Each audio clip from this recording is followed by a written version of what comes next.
I would like to call this meeting of the Anchorage Assembly to order. It is Tuesday, July 13th, 2021. Madam Clerk, would you please call the roll?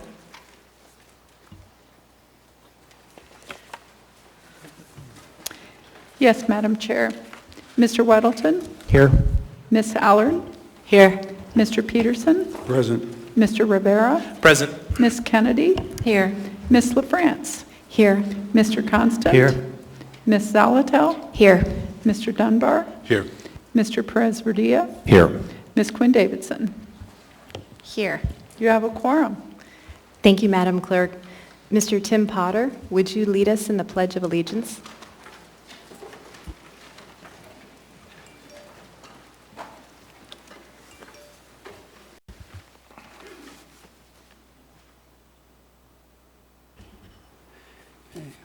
I pledge allegiance to the flag of the United States of America and the republic for which it stands, one nation, under God, indivisible, with liberty and justice for all.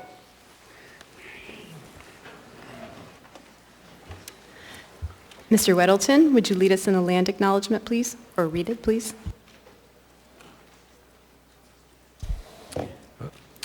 A land acknowledgement is a formal statement recognizing the indigenous people of a place.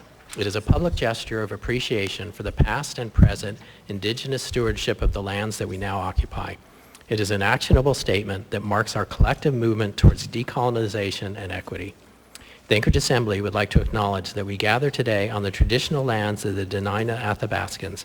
For thousands of years, the Dena'ina have been and continue to be the stewards of this land. It is with gratefulness and respect that we recognize the contributions, innovations, and contemporary perspectives of the Upper Cook Inlet Dena'ina. Thank you, Mr. Weddleton. We have no minutes from previous meetings. Next, we have the mayor's report. Mr. Mayor?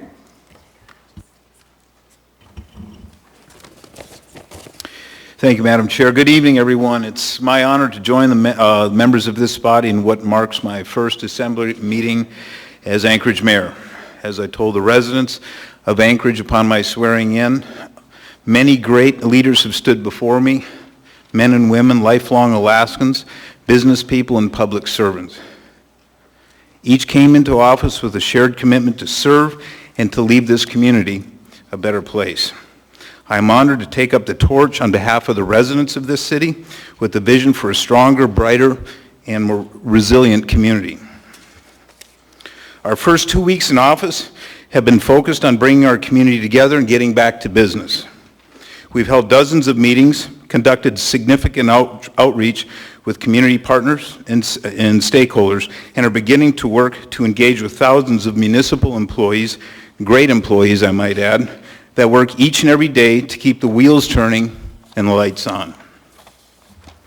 We recently held meetings with former Mayor and U.S. Senator Mark Begich, as well as Congressman Don Young, to discuss a shared vision for Anchorage and the many opportunities we have for the future. I can say I am always willing to listen and to learn, and these meetings were very informative.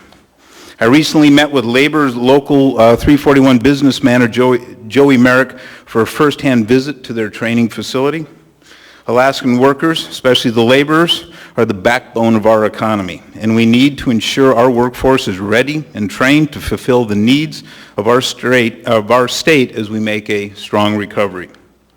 My team and I held engagement meetings on homelessness with stakeholders and providers. This was important as we continue to conduct meaningful discussion on this very, actually critical issue. We've had lots of positive discussions. We've held a meeting with Dina Bishop of the Anchorage School District. We have an obligation to serve our families and our students, particularly to get our students back to school and in the classrooms. Lastly, we've held numerous meetings on issues related to the Port of Alaska, food security, national security, and the social economic disaster it would be if we truly didn't address this issue properly. There is a lot of shared interest on this, and we've been working with as many stakeholders as possible to ensure this issue gets resolved as soon as possible. Of note, I know the Port of Anchorage was just recently raised as an issue with the Secretary of Transportation, Pete Buttigieg, by Senator Dan Sullivan. This issue is very high on the Senator's list, and he has expressed a commitment to help us with this effort. In the face of so many challenges, we all have a collective responsibility to get Anchorage back on track to address the biggest and most immediate needs of our time: homelessness, food security, public safety, economic development, and port revitalization. Lastly, I would like to say we are honored to serve, that my team is honored to serve, and we look forward to continuing our work across this great city. And thank you to the many stakeholders, community partners, and municipality of Anchorage employees for your ongoing work and engagement on so many important issues. Thank you very much, Madam Chair. Thank you, Mr. Mayor. Next, we have the Chair's report. First of all, welcome to members of the public here on one of our preciously few summer nights during fishing season, so thanks for being here. Welcome to Mayor Bronson and members of the new administration. We look forward to honest, open, and transparent collaboration in working together to solve the problems facing our community. And welcome back to this end of the dais to Ms. Quinn Davidson. Thanks again for your service as acting mayor during a very challenging time for our community. It's great to have you back. I just want to note 3 items, and these are reminders actually from my chair's report from last time. First of all, to the body, we are in a period of transition and change will continue.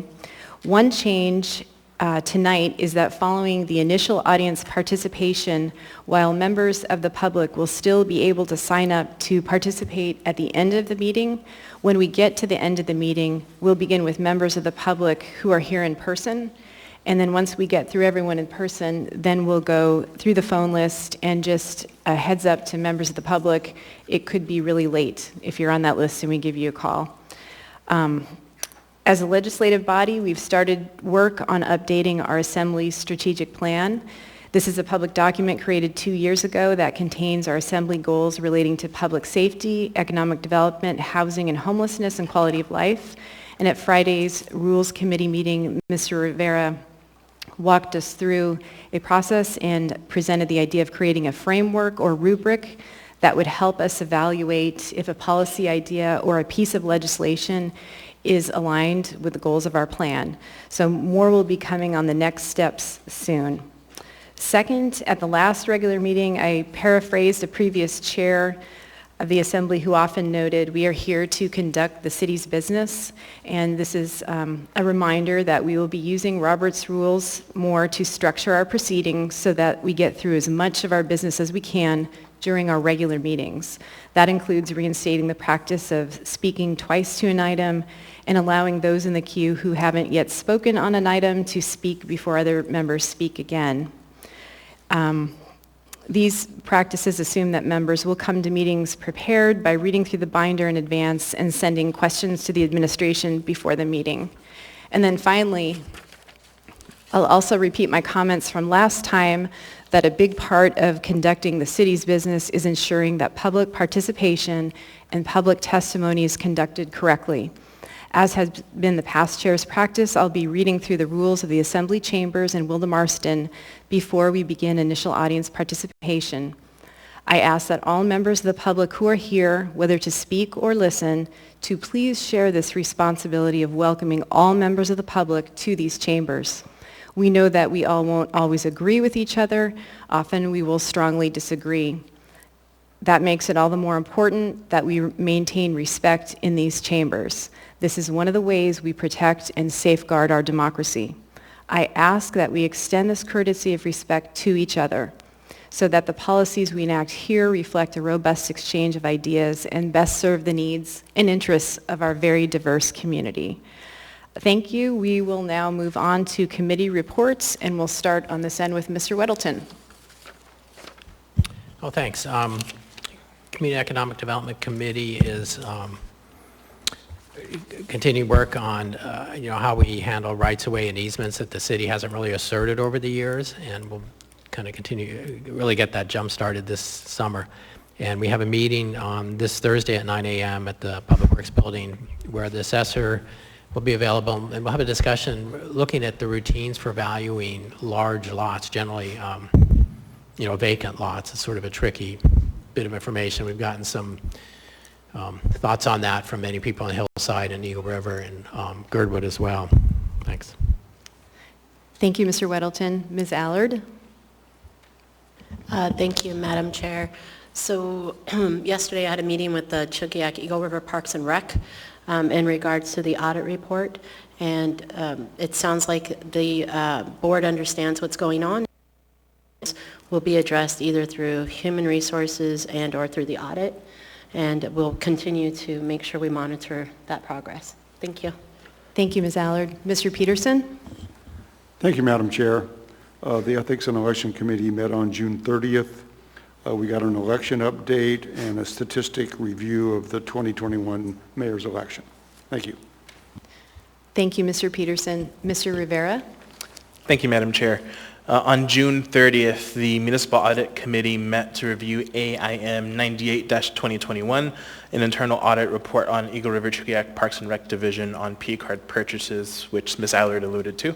Parks and Rec purchasing an internal audit did a great job walking us through some of the cracks in the division that allowed these errors to occur and what they are doing to fix it. Although it was supposed to be on the agenda today, I hope that the clerk and the chair will be able to get it on the agenda so we can formally accept the AIM report at our next regular meeting. Thank you. Thank you, Mr. Rivera. Ms. Kennedy? Thank you, Madam Chair. For the Public Safety Committee, we have our regular meeting next month. However, that will be a different date. We're working on changing that to the next day, regular day, and that would make it on August the 5th. Tentatively, right now, that's scheduled for a 1 o'clock meeting, but that's not been confirmed, so please just wait on that. And of course, we haven't finalized the agenda yet either, but one of the ongoing conversations that we'll have even next month will be in regard to the updates on the development of the body cam policy. And if my co-chair has anything to add to that, I'll leave it at that. Thank you, Madam Chair.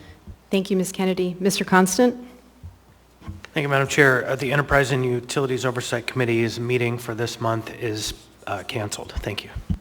Thank you, Mr. Constant. Ms. Zelatel? Thank you, Madam Chair. The Assembly's Committee on Housing and Homelessness had a special meeting on the 6th of July where we discussed the proposed shelter at Tudor and Elmore. Our regular meeting will go forward on the 21st of this month, and on the agenda we have our standing Healthy Spaces update, an update on the outreach efforts currently funded through the budget.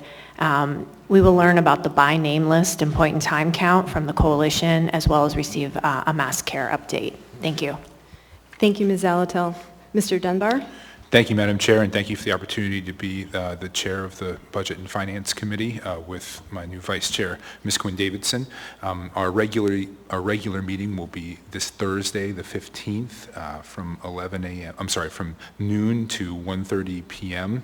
In room 155 of City Hall, and we hope to hear from members of the new administration about the 2020 budget actuals and the 2021 projections and any initial policy proposals coming out of the campaign. Thank you. Thank you, Mr. Dunbar. Ms. Quinn Davidson? Nothing to report. Thank you, Madam Chair. Thank you, Ms. Quinn Davidson. Mr. Perez-Verdia? Thank you, Madam Chair. A few updates. Thank you for the opportunity to serve as chair of the Health Policy Committee and serving with my vice chair, Ms. Zelatel.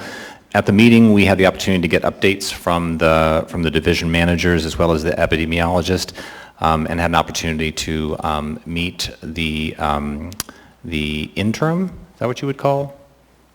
The interim director, acting, thank you very much, the acting director, and look forward to more of those meetings moving forward. Also just wanted to add to my co-chair of the Public Safety Committee that at our last meeting we did have an update on the body cam work that's going on. Also a discussion around the navigation center that's being proposed and the evidence lot, and some of the costs surrounding that and the logistical challenges there. Had an opportunity to meet the fire chief that is being brought forward, and also had an opportunity to discuss body cam from the legal perspective. So those are the updates. And then just one final update. We are working on developing an ad hoc committee centered around equity and justice, and we're in the process of developing that now to explore that as a possibility of being a committee in the future. So more on that to come. Thank you, Madam Chair. Thank you, Mr. Perez-Verdia. Next, we have the addendum to the agenda, and before we get to that, we'll address any laid on the table items. I believe we have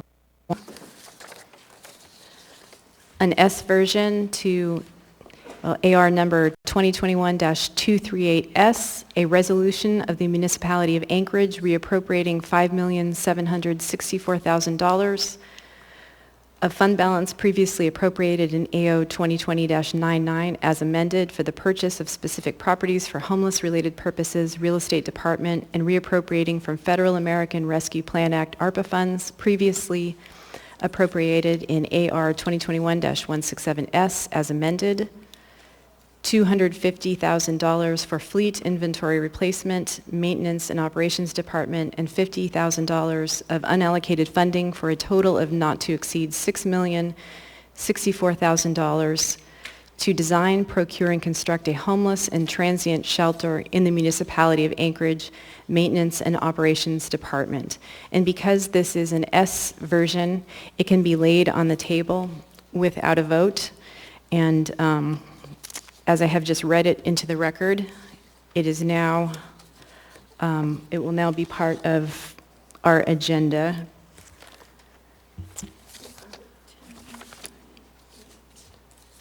This will be item 10G8.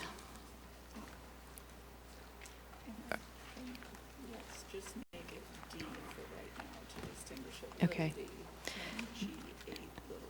And that'll be 10G8 little d as in Delta. Okay. And Mr. Vice Chair, could I get a motion to incorporate the addendum and laid on the table items? Yes, I move to incorporate the addendum as printed and distributed and laid on the table items. Second. Moved and seconded. Mr. Weddleton?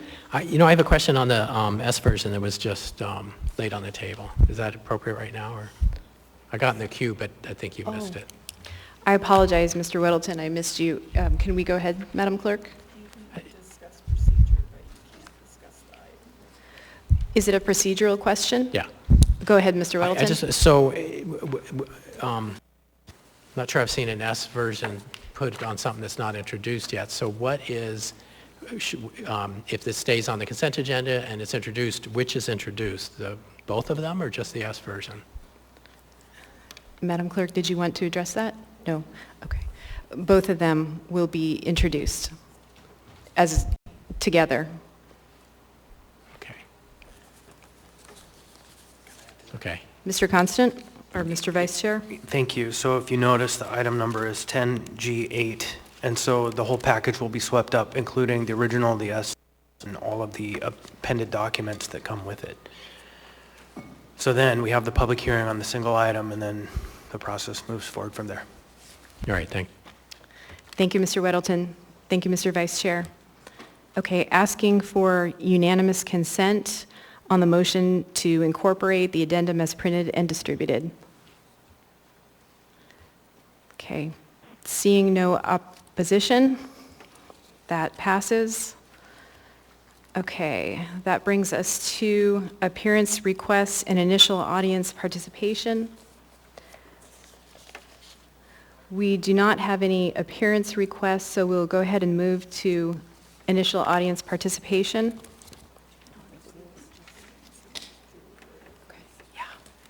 And I will note that Ms. Ransom withdrew her request. She's listed on the agenda as an appearance request.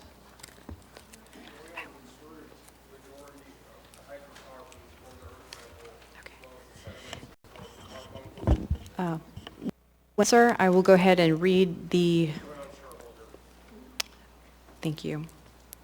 Okay, so for initial audience participation, I'm going to prioritize time for members of the public who would like to speak on a consent agenda item, those who cannot stay until the second audience participation at the end of the meeting, and those who would have difficulty staying for a public hearing item already on the agenda due to childcare or travel issues, before we open it up to the broader public. As a reminder, if you choose to speak now on a public hearing item already on the agenda, you may not speak again when we open the public hearing on the item.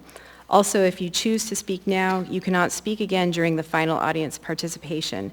And please direct your comments to the assembly or the chair. You will have 3 minutes to speak, and personal attacks are not appropriate. In addition, audience members are asked to avoid clapping or other disruptions during audience participation. Last, during audience participation, assembly members generally do not answer questions or respond to comments. We may talk to you offline during a break or after the meeting to address any questions you have. I will, as chair, work to maintain decorum at this meeting and ask for your assistance. We have one person on the phone list, and for an initial audience participation, we start with the phone. Travis, would you give Ms. Jamie Rodriguez a call, please? And then we'll move to in-person.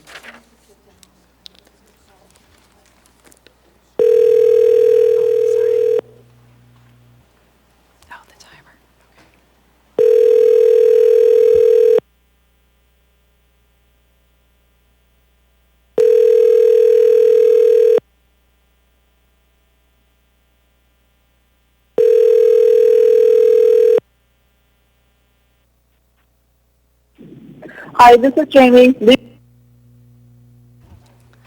Thank you. We can try again later if we have time. We'll go ahead and move to in-person testimony. Please come up and state your name for the record. You will have 3 minutes.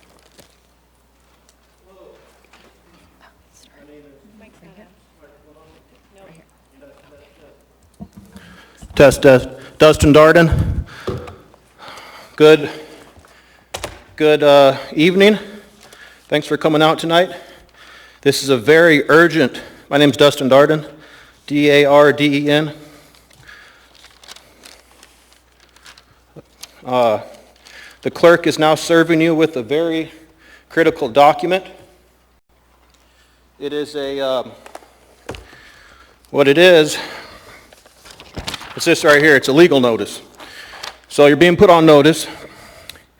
And basically what it says in a nutshell is if you continue to coerce the public to take this injection, which is a bioweapon, you're calling a vaccine, you're going to be held to the full extent of the law. All these notices are being served to every member of the municipal assembly, along with the municipal mayor.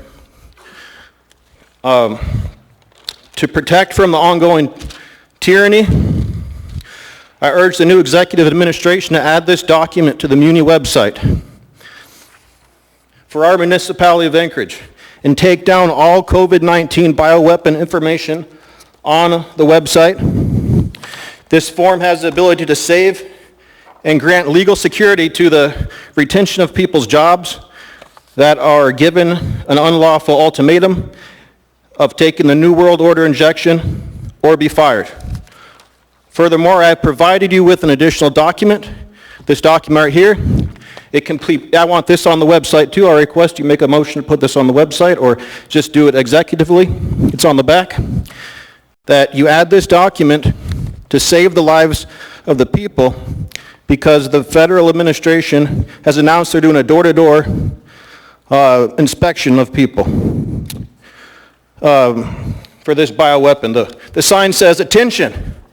Do not knock on this door to talk about the vaccine bioweapon. You're trespassing on my property. If you do not leave after reading this notice, you will be criminally charged. Asking about the vaccination status of anyone on this property will be met with civil litigation against both you and the agency you represent. Now get off my property." We do not need global tyrants or ambassadors or whatever you paint them up as going door to door. You can cut off the bottom portion with scissors. There's little scissors there. It says, "Caution, the vaccine's a bioweapon, can cause injury or death." There's news at Infowars.com. You can research at naturalnews.com, and there's doctors at drtenpenny.com. I'm Dustin Darden. You can go to Defend AK on the Facebook, add that. Jesus saves, John 3:16, God loves you. Put your trust in him. You're all on notice. Hope you get saved. Thank you for your participation.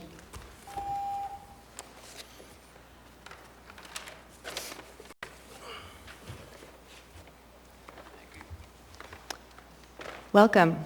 Please state your name for the record. You'll have 3 minutes. Thank you.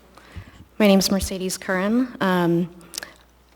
I think it's important for all of us, community members, to always make sure that we're holding our government officials accountable for their actions, their words, whether inside the chambers or elsewhere. When you represent your community, you represent everyone. You don't get to pick and choose who is more human, who is better, who is more mentally fit. It's not based on your definition. So it leaves me to say that the comments that were spoken over the radio waves recently by an assembly member of absolute toxic, transphobic rhetoric is completely unacceptable. To say that they are mutilating their bodies and that their choice and and their gender expression or identity is a sign of mental illness, completely unfounded, completely inappropriate. Now, if you represent all of us, you represent all people, do they only matter to you if they're going to vote for you? So if you had a constituent that came up to you and was like, I'm a huge fan, thank you so much for what you do for the community, would you have the audacity to look them in the eye and tell them, thank you so much for your vote, but by the way, you being a transgender person isn't real. You're not going to be that kind of person. You're mentally unfit. You need help. Is that what you would say to your constituents? Would you look them in the eye and tell them that? And instead of getting stuck in your own echo chamber, where you continue to toss around absolute hate and vitriol, why would you not go out and actually talk to those community members? Have every single one of you visited the Identity Clinic in Midtown? Have any of you had a sit-down conversation with the Identity Organization, the executive director, their board of directors, their community outreach, their youth director? If you have not been able to do that, each and every one of you, you have no business saying those things and spreading lies, spreading rhetoric that would only dehumanize someone. How would you like it if someone looked at you in the eye and said, you're mentally unfit, you're not going to be what you think you are? It's so dangerous. It is so incredibly dangerous.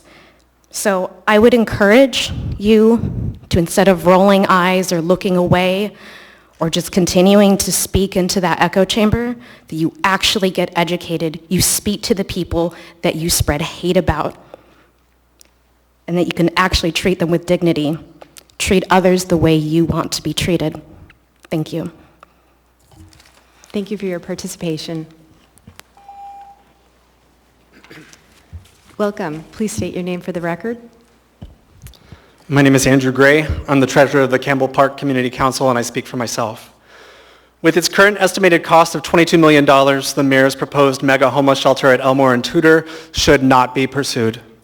Beyond the fact that most of us residents in the area do not want a mega shelter there, the facility itself does not provide what research has shown to be a proven solution for chronically homeless people. The solution is permanent supportive housing. Permanent supportive housing combines affordable housing assistance with voluntary support services that address the needs of people experiencing homelessness. Over the past 15 months, Anchorage made more transitional housing available.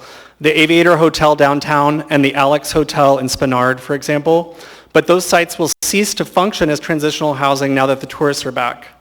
Imagine for a moment that you yourself were homeless. Which would you prefer, a small apartment of your own or a large temporary structure that you would share with 450 strangers? Taking away the more desirable transitional housing like at the Alex and the Aviator and warehousing these people in the mega shelter is not the best path forward. Instead, the city should be dedicating more funds toward transitional housing and permanent supportive housing. The municipality needs to adopt a housing-first approach. Rapid rehousing helps people exit homelessness quickly. A variety of studies have shown that between 75% and 91% of households remain housed a year after being rapidly rehoused. Once housed, not in a huge communal tent structure, but in a permanent building with a bedroom and a bathroom of one's own, a majority of clients are found to participate in the optional supportive services available. People who are housed participate in job training programs. People who are housed attend school. People who are housed discontinue substance abuse. People who are housed have fewer instances of domestic violence. People who are housed spend fewer days hospitalized.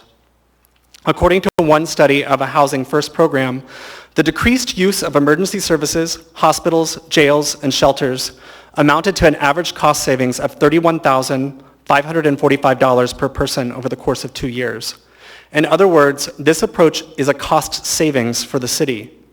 I ask that you do the following. Number 1, abandon the mega shelter at Elmore and Tudor. It unduly burdens that one part of town and is not in the best interest of people experiencing homelessness. Number 2, invest in scatter shelters throughout the city. Create smaller emergency shelters such as the one that was proposed at the site of the old Alaska Club in Midtown, and perhaps something smaller and more reasonably priced at Elmore and Tudor. Number 3, put money, lots of money, into permanent supportive housing, either by buying existing buildings or building new ones. Building a huge multi-million-dollar temporary tent hides homelessness. Don't hide it, fix it. Thank you. Thank you for your participation. Welcome. Please state your name for the record. You'll have 3 minutes. Hi, my name is Yarrow Silvers. It is shocking to me that this administration, not even a week in, asked for this $15 million appropriation for a mass shelter to be passed without public comment or engagement. This is disgraceful, disrespectful to the people you serve as mayor, and goes against everything that you campaigned on. It appears that the full cost of this structure, which is now up to $22 million and counting, was also not fully disclosed to the public, and that the $15 million requested today is only phase 1, with an additional $7 million to be spent in phase 2, and that is just to make a livable structure. Will there be a phase 3, a phase 4? What will be the total building cost? I commend this administration for being willing to invest the money, but transparency is severely lacking, and spending $22 million on shelter beds without even addressing housing resources and solutions to homelessness is not the best allocation of our resources. Finally, I want to say I'm shocked by Dr. Morris's belief that a comprehensive estimate of operating costs should come after a decision to proceed. This is completely opposite of the way that it should work. I realize that in a medical setting, you often go to a doctor and they run this test and that test, and maybe you have a procedure done or two, and possibly you even need an anesthesiologist for that procedure, and you have no idea what it is going to cost until the bill comes in. This is not how it works when you are spending taxpayer money. We need a comprehensive and transparent estimate and full disclosure of the costs to build, maintain, operate, and provide services before any decision is made to proceed. To proceed without knowing if the plan is fiscally feasible is irresponsible and reckless. I urge this administration to come back with a comprehensive, fiscally feasible, and fully transparent proposal that plans for funding operations and services at the same time as it plans to fund the building that the public can support. Furthermore, I urge better reallocation of our resources. That includes smaller shelters as well as resources for rapid rehousing and permanent supportive housing, treatment, funding for homeless coordinators, and other real solutions to homelessness. I would also urge you to give women, children, and families their own safe shelter to stay in as a part of a realistic, outcome-based system of shelters with less than 150 people each. Please focus more on outcome-based results and solutions for homelessness and less on simply reducing visible homelessness, utilizing law enforcement, steel fencing, and a mass shelter hidden in the trees. And you will find that you have much broader community support. Thank you. Thank you for your participation. Hi, my name's Sarah Catherine Bryan, and I'm representing myself. speaking for myself. I'm here to also echo my fellow community members' concerns Ma'am, about I'm the- sorry. I need to pause your testimony for one moment. I apologize.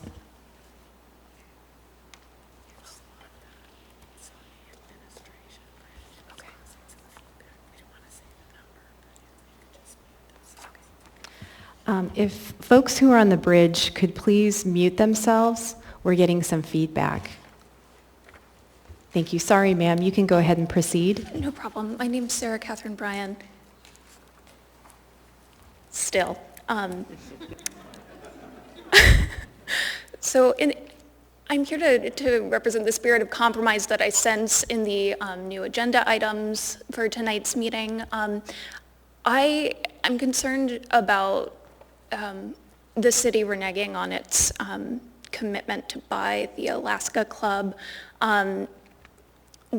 And by going through on that, the city would not be squandering up to, I think, $440,000. This is a valuable real estate transaction that includes $50,000 in earnest money as well as $390,000 in order to extend the closing deadline to a date within the Bronson administration's term. I think that was a wise decision to make it so that the incoming administration could have more input on housing solutions. And I also understand that in the spirit of collaboration, Assembly members are proposing a compromise plan that would preserve this transaction and outline shelter plans that would be feasible and wouldn't violate any municipal laws on acquisitions or permitting, all while providing safe housing for the unhoused population in Anchorage. I'm concerned because the Bronson administration has already pushed back the estimated date of completion for the 1,000-person navigation center. Furthermore, it hasn't provided documentation for how it has reached a $15 million cost estimate with an additional $7 million for providing services. And I'm worried because, based on my limited experience in the construction industry, scheduling problems are kind of actually the number one source of costly litigation. So I do think that this compromise proposal deserves the public's support. It will minimize our potential costs. It's fiscally conservative. And I think that it can lead to more humane outcomes for everyone who lives in Anchorage. Thank you. Thank you for your participation. Welcome. Please state your name for the record. You'll have 3 minutes. Thank you. My name's Lisa Mayer, and I'm here representing myself and my neighborhood in Castle Heights. We are right across the street from the proposed shelter, and there's many concerns, and I'm going to speak to safety this evening. Just looking at our area and the influx of traffic it looks reckless to plan anything of this size with this being the vital hub that it is for our universities and hospitals. And when people are trying to get through to these types, they need to get there right away and not be held up by any number of traffic problems that could result from this.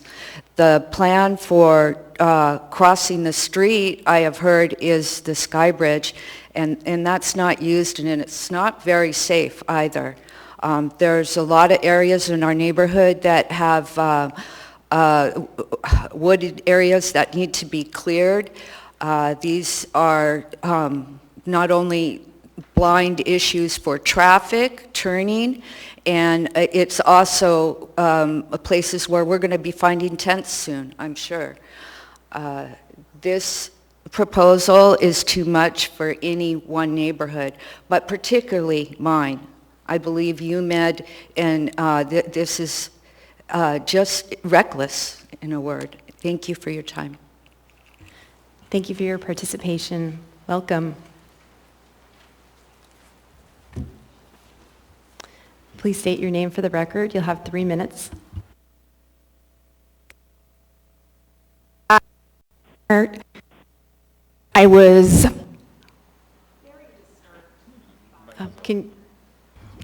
There we go. Okay.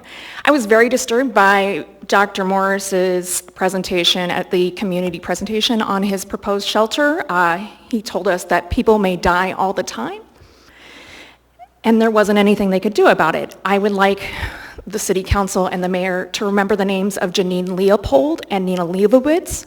They both died at Tudor and Wright, struck by cars at that intersection just a couple blocks ahead of where this new proposed shelter is.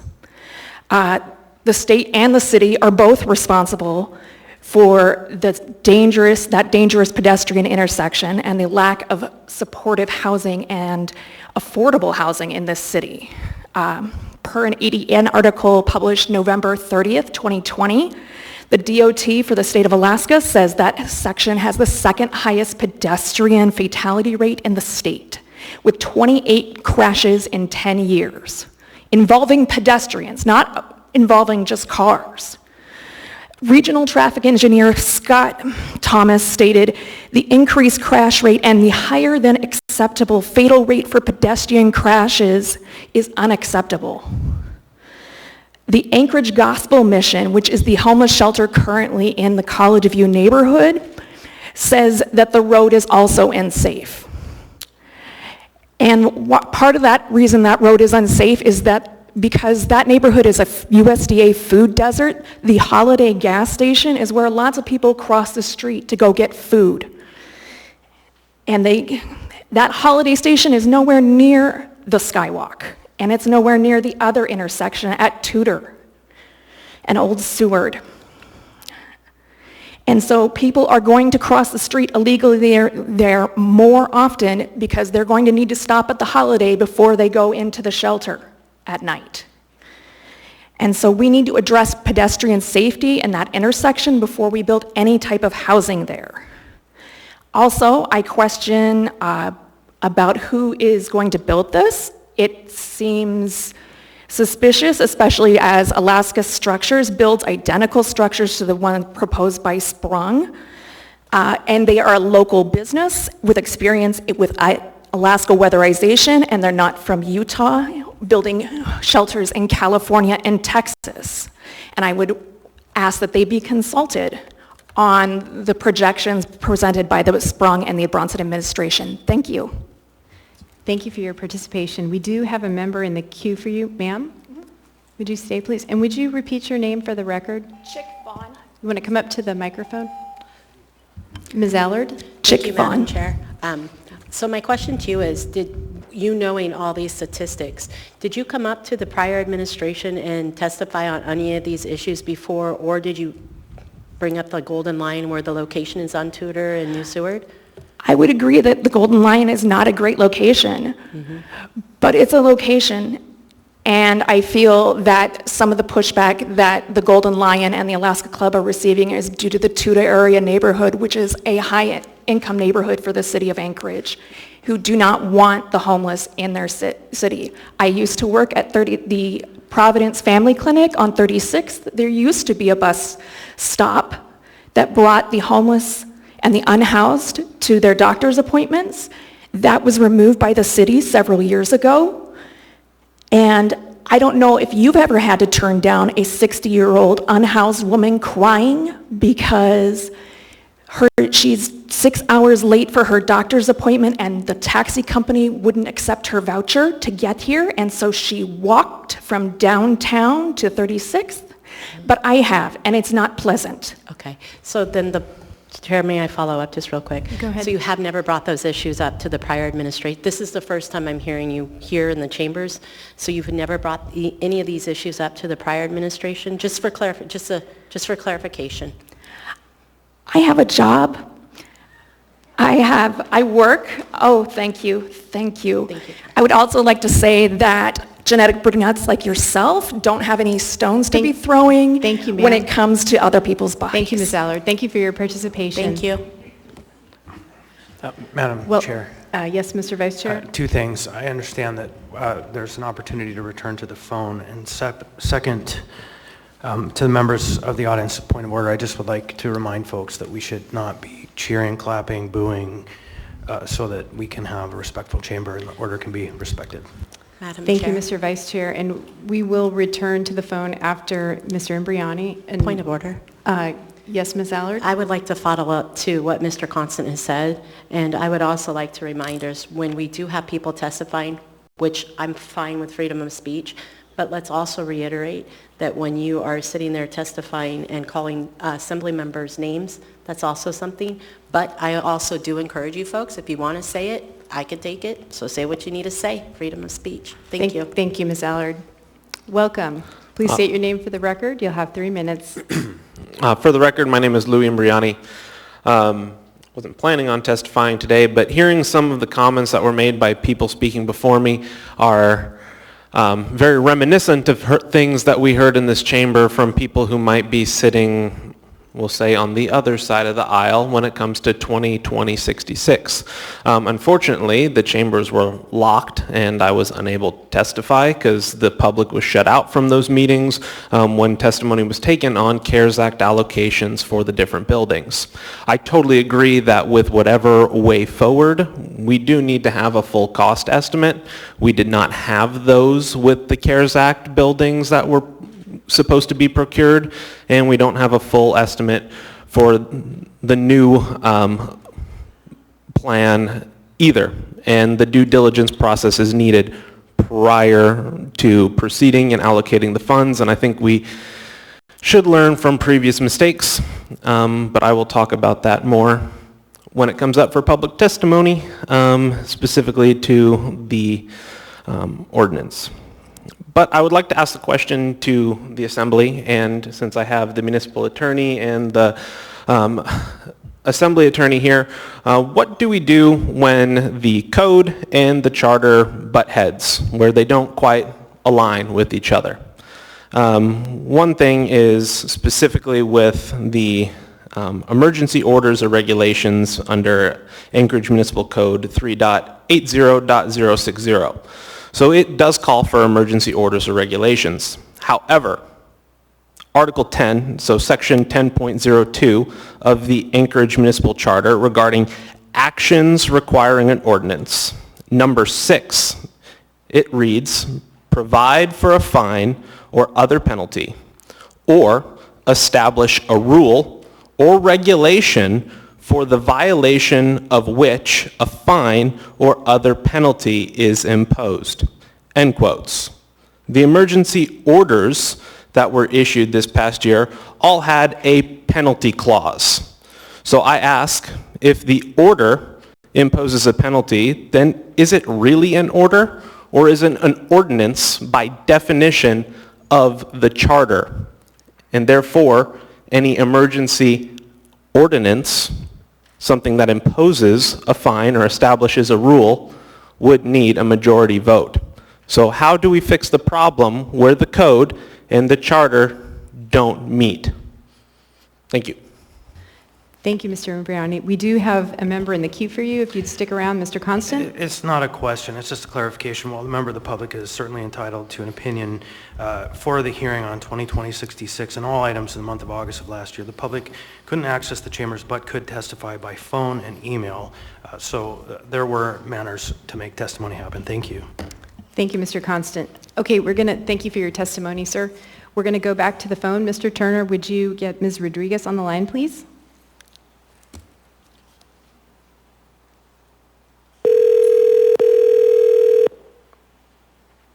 Hello? Hello? Hi, Ms. Rodriguez.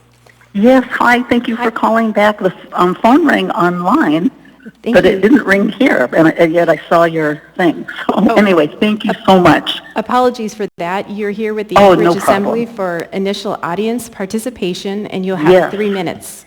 I got it. Got it. Thank you so much. I appreciate it. And do I need to, can I get on the mic thing, or do I have to hold this up to my ear? Oh, never mind.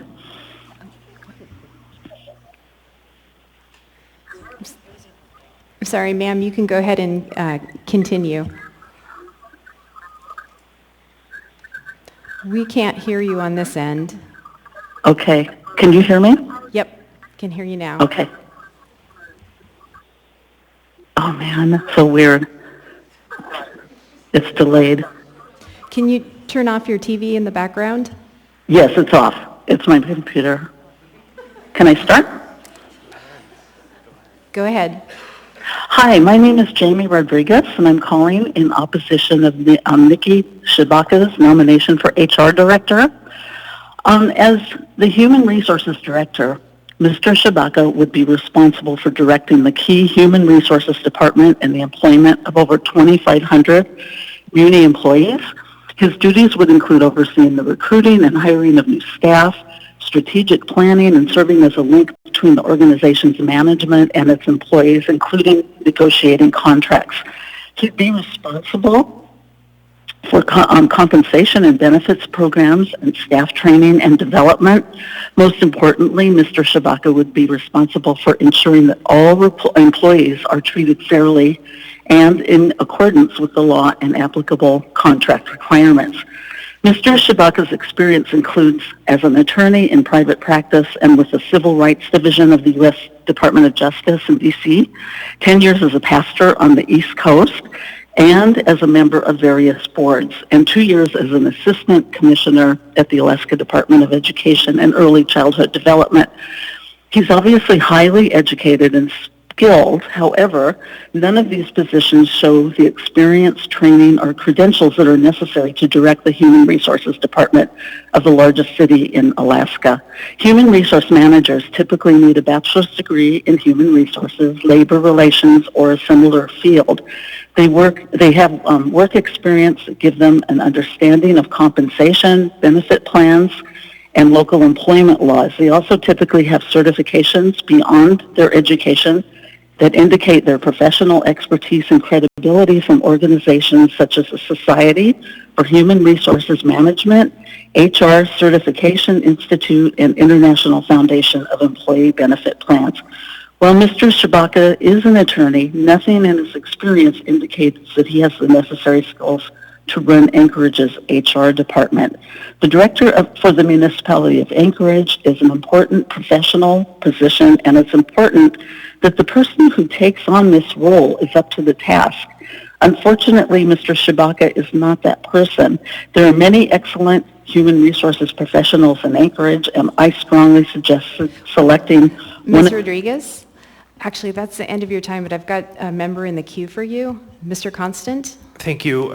Because of the technical glitches at the beginning, can you just wrap up in a couple of sentences what your testimony would have been? Could you not hear me? The first part, okay. So please wrap up in a couple sentences. Thanks. Okay. Mr. Shibaka is highly educated, and he's got some great education training and stuff, but it just doesn't fit being an HR manager and all of the demands that makes. He doesn't have that experience. I'm going to go ahead and email this to the Assembly as well as a follow-up, and then you can read it. It's ready to go. I'll do it tonight. Thank you. Okay, thank you. Thank you for your participation. We'll go ahead and return to in-person testimony. Welcome. Please state your name. You'll have 3 minutes. Hello, my name is Irene Queednell, and I agree with the people that spoke before me that the plan for the shelter needs to be fiscally feasible and fully transparent.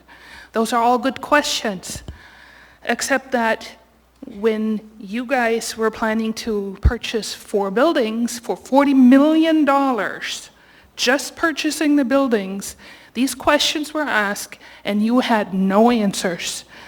I have asked you personally 3 times for a budget, for an estimated budget for renovations for these buildings and for running these buildings, and nobody has shown me anything that comes even close to any kind of fiscal budget that shows how much that would cost us.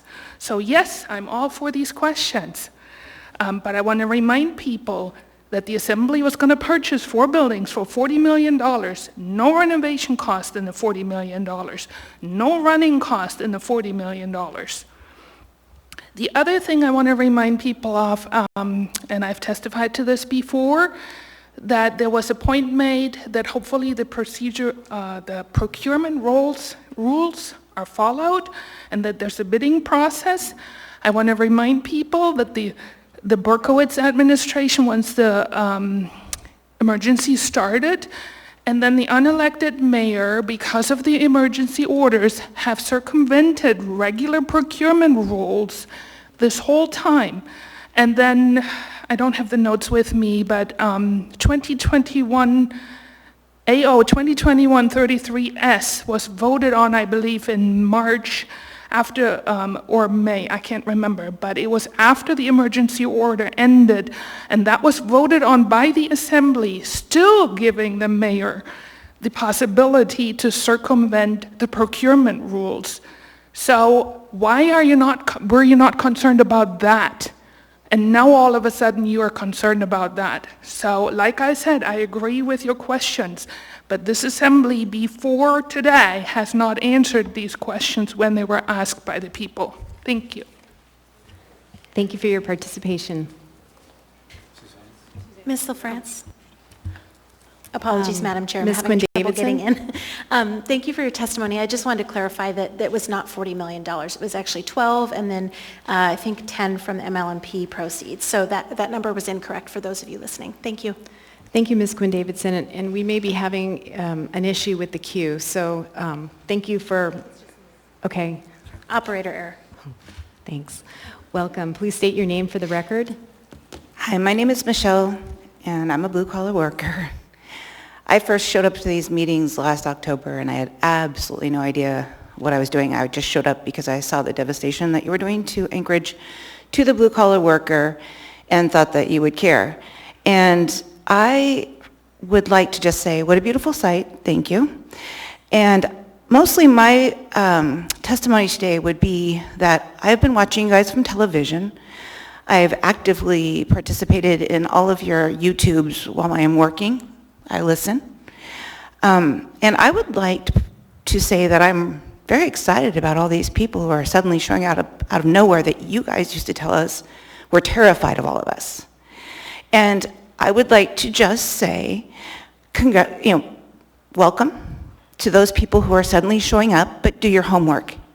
I mean, when I showed up, I thought that Constant was my assemblyman, and I'm completely wrong. In fact, I was thinking Felix was my assemblyman. So please, all of you people who are just now showing up, know that I had no idea what I was doing when I first started showing up, but you can do your homework. There has been a lot of video on YouTube regarding this homeless situation. You have obviously not done your homework. You need to go back, watch some of these things, listen to the people from the Gospel Mission and such. Also, I do have insider information because I have a person who's actually bid on the Golden Lion. And on the Alaska Club. So you guys aren't telling the truth about the cost, okay? One thing I do know from watching all of these things and listening to all these things, and trust me, it is like listening to chalk on the freaking, or fingernails on a chalkboard. But I do know that our new mayor has actually done his homework. He's pulled in the people from the Gospel Mission, from the Clare House, from all these places. He's done his homework. These people you are looking at up here, these assembly people who you all are trying to say have a great idea by buying 4 buildings, and you talk about people crossing the road and it being dangerous, think about Golden Lion. Think about the Alaska Club. It's not the matter of wealth, it's also a matter of danger. I am a truck driver, I'm out early in the morning, get your butt up, go for a drive. You'll see what the reality is. I drive by people who I wonder if are dead. I do. And I see them stumble out in the roads. I've had them try to open the door to my work truck, okay? If you don't get up in the morning, go out there and spend the day on the road, you don't know what you're talking about. If you haven't been here, you haven't done the YouTubes, you don't know what you're talking about. Welcome, but do your homework about this before you start coming down here and saying that Mayor Bronson's idea is a bad idea. Thank you. Thank you for your participation. That brings us to the end of initial audience participation. It's 6 o'clock, so now we will turn to the consent agenda. Consent agenda items numbered 10A through 10F are typically routine or non-controversial items such as bid awards, new business, information and reports, and ordinances and resolutions for introduction. The items on the consent agenda may be approved by the Assembly by a single vote on a motion to approve the consent agenda. Prior to approval, items may be pulled by an Assembly member for discussion and separate vote on each of those items. Under the Assembly Rules of Procedure, all ordinances and some resolutions will have an opportunity for public hearing on a future date. Now go down the dais, and each member will have an opportunity to pull any items off of the consent agenda.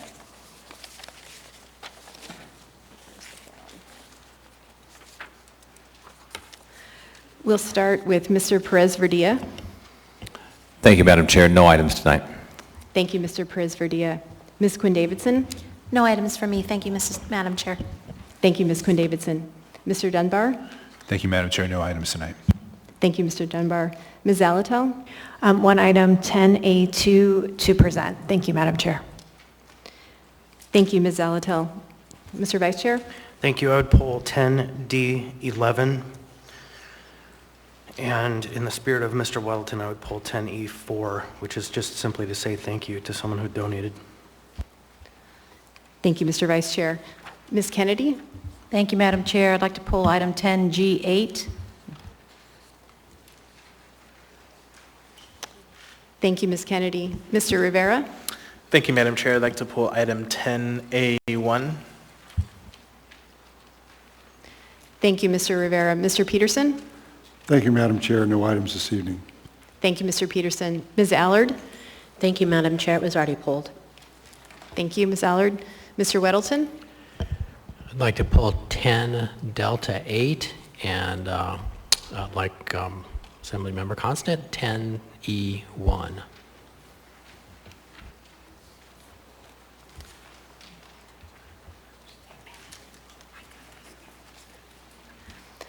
Okay, so items 10A1 by Mr. Rivera, 10A2, Ms. Zalatel, 10D Delta 8, Mr. Weddleton, 10D Delta 11, Mr. Constant, 10E Echo 1, Mr. Weddleton, 10E Echo 4, Mr. Constant, and then 10G8, Ms. Kennedy. Are there any other items to be pulled? Okay, Mr. Vice Chair, could I get a motion?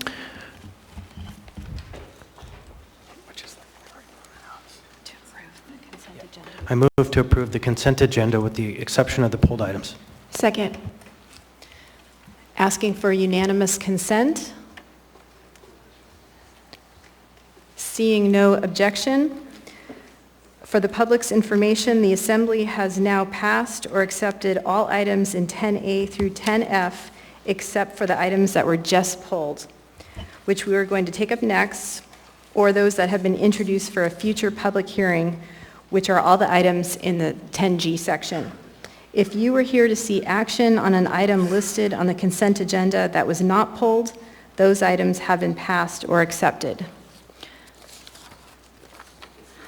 So we will now go through those items that we pulled.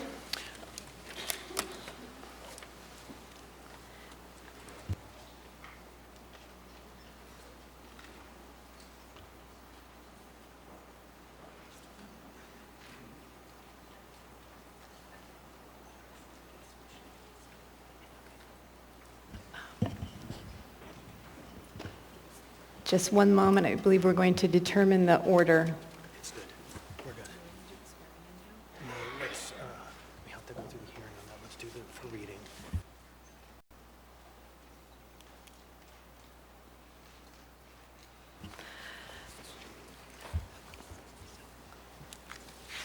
Okay. Next, we have item 10A1. Resolution number AR 2021-229, a resolution of the Anchorage Municipal Assembly honoring Jennifer Data for 30 years of public service and dedication to our community. What is the will of the body? Move to approve. Second. Moved and seconded. Is there any opposition? Seeing no opposition, AR 2021-229 passes unanimously. Who is reading? I will be reading, Madam Chair. A resolution of the Anchorage Municipal Assembly honoring Jennifer Data for 30 years of public service and dedication to our community. Whereas Jennifer Data began working at the Municipality of Anchorage on June 24, 1991 in the Treasury Division of the Finance Department, and later advanced to Junior Accountant in the Controller Division, then Management Systems Officer 1 in the IT Division, and ultimately retired as an Administrative Officer in the Delinquent Criminal and Civil Fines and Fees Work Unit of the Finance Department. And whereas Jennifer's efforts were instrumental in streamlining existing collection processes, implementing new procedures, and transitioning to new systems. And whereas Jennifer's contributions to her work groups were invaluable to their success, and the procedures she developed will continue to be utilized in the future. And whereas Jennifer's high level of knowledge and skills helped city departments navigate through the collections process to recover uncollected revenue. And whereas Jennifer's specialized knowledge and skills have served the municipality in garnishing PFD checks and wages of delinquent debtors, as well as performing bank sweeps that, in a combined effort, has recovered a significant amount of dollars owed to the municipality during her career as a municipal employee. And whereas after 30 years of public service, Jennifer will be retiring following her retirement date of July 9th, 2021. Now, therefore, the Anchorage Assembly resolves that Jennifer Data is recognized and honored for her significant contributions during a 30-year career with the Municipality of Anchorage and her service and dedication to the municipality and residents of Anchorage. Passed and approved by the Anchorage Assembly this 13th day of July, 2021.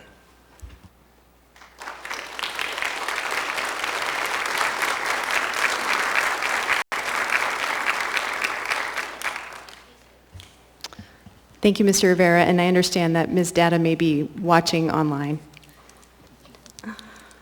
Next, we have item 10A2, resolution number AR 2021-237, a resolution of the Anchorage Municipal Assembly recognizing Timothy C. Potter for his dedication to municipal projects over the last 40 years. What is the will of the body? Move to approve. Second. Asking for unanimous consent. Seeing no opposition, the motion to approve AR 2021-237 passes unanimously. Who is reading and who is presenting? I'm presenting, Madam Chair. I am reading. Come on down, gang. A resolution of the Anchorage Municipal Assembly recognizing Timothy C. Potter for his dedication to municipal projects over the last 40 years. Whereas Timothy C. Potter has been practicing land use planning in Anchorage 40 years, and whereas Mr. Potter has spent most of his career working for Dow and representing some of the most significant projects in South Central Alaska, and whereas Mr. Potter has added immeasurable value to the built environment in Anchorage, including signature developments such as Alyeska Resort, Center Point, Key Bank, Providence Medical Center, 15th Avenue, and Mountain View and Fairview traffic calming, Anchorage Convention Center, commercial retail facilities throughout the region, and a myriad of other developments too numerous to mention. And whereas Mr. Potter has provided considerable and invaluable input into most of the long-range plans that guide the growth and development of our city, ensuring the health and vitality of Anchorage's future. And whereas Mr. Potter put countless hours into the overhaul of Title 21, providing his real-world perspective to create a code that is practical to use and that implements Anchorage's adopted plans. And whereas his advocacy led to new routines for coaxing liquor stores to operate in a way attentive to the community. And whereas Mr. Potter has attended more Planning and Zoning Commission and Anchorage Assembly meetings than any other human being alive or dead. And whereas, to the benefit of all who listen, Mr. Potter has a mysterious ability to gain time far beyond the 3 minutes normally allowed at public hearings.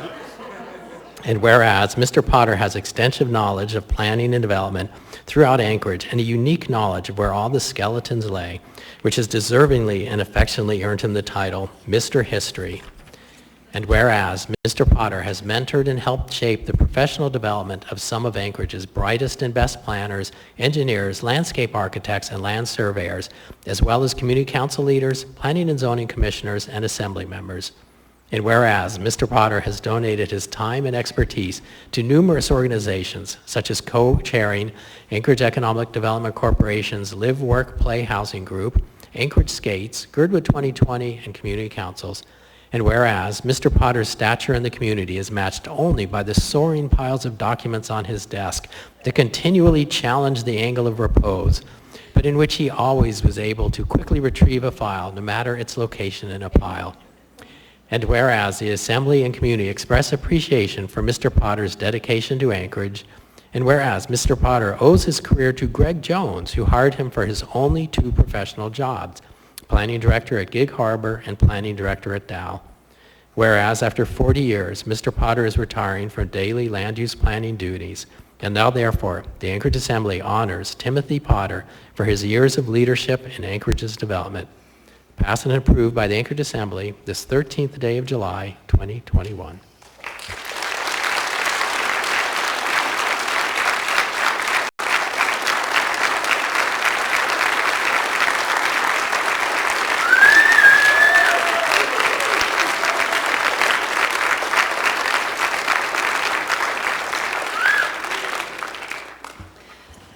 And Mr. Potter, before we go to you, we'd like to get a big group picture with all the members and any family members you have here. So if the members would go ahead and we'll go down to Mr. Potter and we'll take a photo. And I'll just add while you're coming down that when I got told I should be here tonight, I was worried I was going to get an invoice for a couple of chairs I've worn out here. So.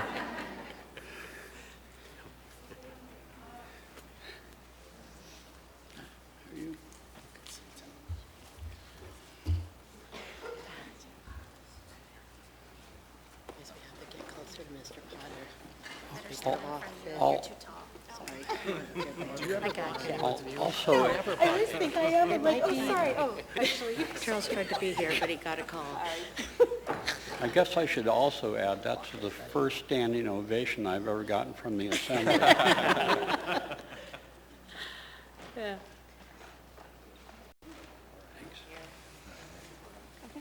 Helps when you have free and chills on. Yeah.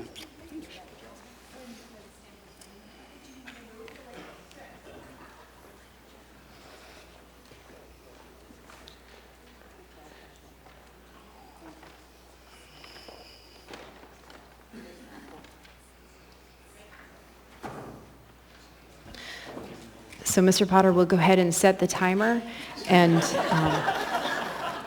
I'll see if I can beat it. But I'd like to really thank all the Assembly members and all the Assembly members and mayors and key staff people in the last 40 years. It's my wife and I came up here in 1981, yes. I was the planning director of Gig Harbor, and we had this wonderful adventure that we got offered to come up, and we didn't have kids yet, so we said, you know, let's, good 2 to 3 year adventure 40 years ago. So Alaska has been very good to us. Anchorage has been very good.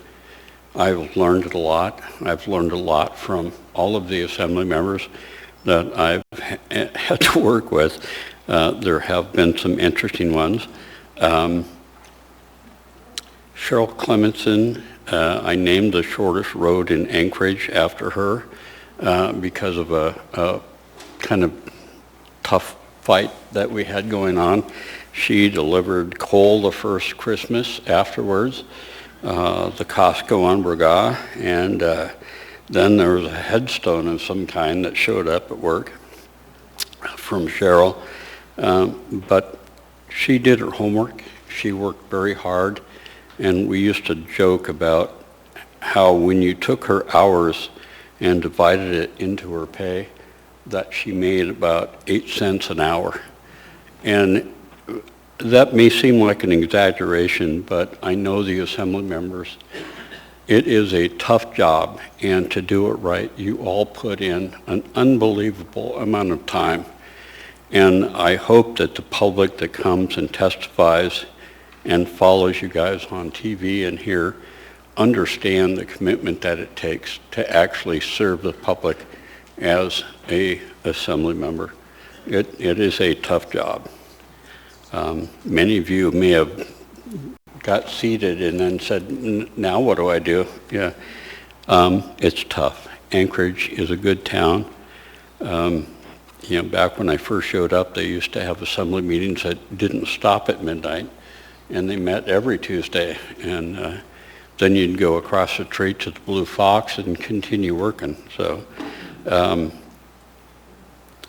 I'm hopeful that this new mayor and administration and key staff that he has put together will listen, as I know he does. And I hope that the assembly members listen equally well and meet in the middle someplace and make the town move forward. We can't afford to continue to fight, and there's still a lot of good work to be done. You haven't gotten rid of me yet.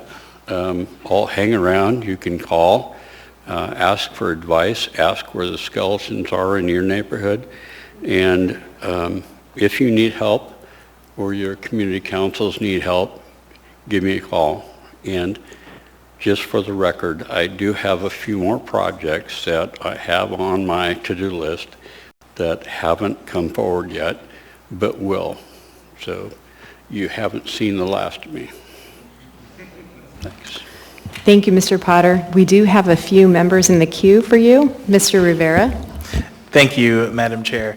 I appreciate Mr. Weddleton putting this resolution forward.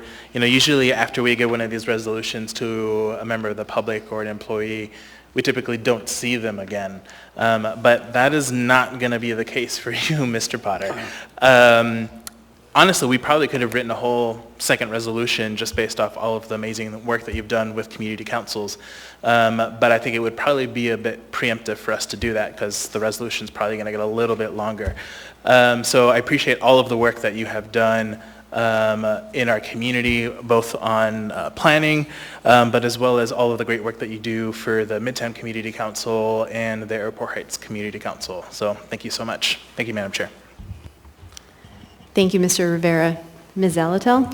Thank you, Madam Chair. I just wanted to say that, you know, the name Mr. History is so true. I'm relatively new to the body, and you've provided me invaluable information to do my job better and to answer every question I have, whether or not it's coming from a place of ignorance or just needing to know more of the history. And I think that, you know, we often overlook the importance of what's come before us when we come on this body. We're here for a short time, a blip in Anchorage's overall story. So thank you, and thanks to your family. I know it is a sacrifice when you wear out one of our chairs here.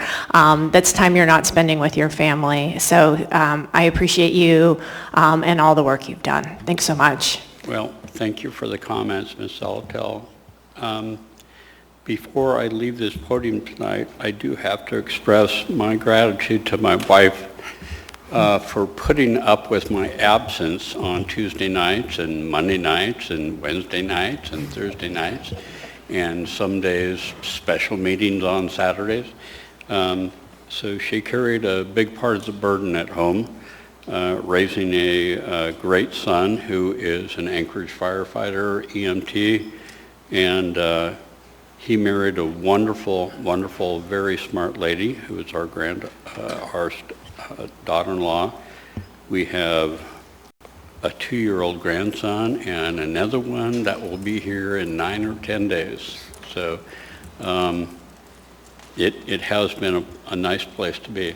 But again, I'm not gone. And as I used to tell the mayors as they offered me to be planning director, in my view, that every planning director should have private and public experience and not need the job, because the planning director needs to be somewhat of a cheerleader and needs to lay it all on the table and say, I don't agree with you, Mr. Mayor, or Madam or Mr. Assembly Person, I quit. because that's how important planning is to a community from a financial standpoint, from a quality of life standpoint, and always saves money if you spend a little time planning. So. Thank you, Mr. Potter. Thank you, Ms. Zalatel. Actually, Mr. Constant is next. Tim. So, like you, I kind of have a gift that I could keep talking. And so I'll start with a little bit of a story. Kids these days, when they talk to me about how they spend their time entertaining themselves, a lot of them play video games or play role-playing games where they kind of create worlds in their mind. And I often laugh when they then turn to me and say, "What do you do?" I say, "I play the same game, but instead of in fantasy, it's the roads and streets of our neighborhood. It's actually the built environment that we live in." There's some magic there. There's definitely some magic there. And in the resolution, John noted that you have this mysterious ability to gain more time. And also you have this mysterious ability to capture what a community feels and wants, what the resources are available, what the timelines are, and then make stuff happen. That is a great gift. It's a form of wizardry that I have been studying for years, and when I was elected to the council, we all looked to you as kind of a very bright light for the future of Fairview. And I would offer that I will carry this work that I see you do forward as long as I can, and that's a gift I have for you, Tim. Thank you for your service. Thank you. Thank you, Mr. Constant. Mr. Weddleton? Well, thanks, and I want to thank Tim. And it was interesting earlier in the meeting, a speaker said, welcome new people, and welcome, and said you should get educated, and recommended go to YouTube. And YouTube certainly has its place, but we have a way of getting educated about how the city works. In addition, community councils is a good one. You get on different boards and different committees and so on. And what you gain tremendous from that. But one thing you do is you meet people who can become mentors. And Tim has become one for me over the years, from early community council years when I was on the planning commission, working on Title 21, and now on the assembly too. And so I thank you for that, and recommend others in the community find people like Tim, so many years of experience. And that's really how you learn how things work, how to be effective, and make Anchorage a better place. Thank you. Thank you, Mr. Weddleton. And thank you, Mr. Potter. Any final words for this meeting? My desk is as messy as they say it is. Thank you. Thank you very much.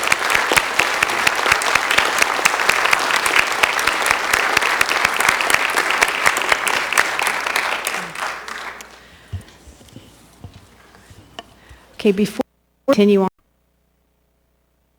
we are going to shift gears and we'll be swearing in the newest executive appointees who were confirmed through the consent agenda earlier in this meeting.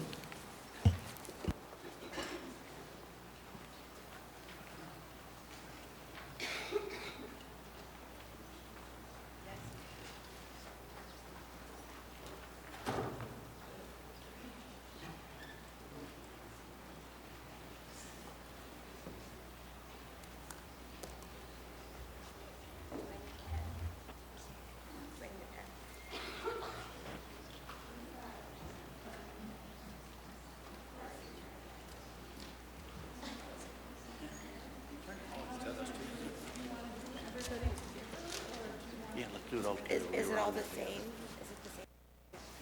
Yeah. Your own. Your duty, you know what?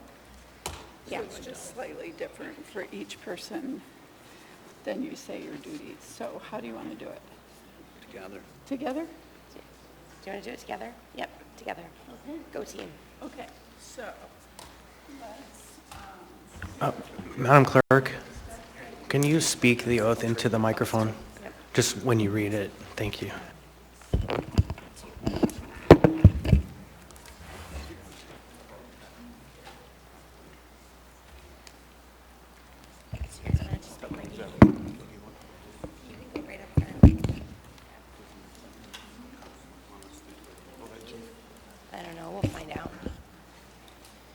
parents are going to take a picture, though, so you have to smile.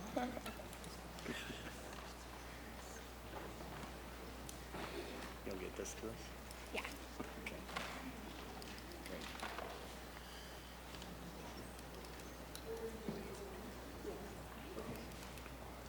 So, I'll come up to the mic. Shift. All Shift. right.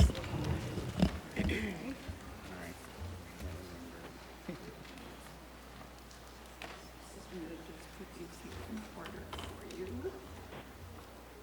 We have to say our title. Yeah, so. You'll see up there. So the first thing I'm going to ask you is, no, I'm going to say, do you swear or affirm? And you can choose to swear or affirm, okay? Thank you.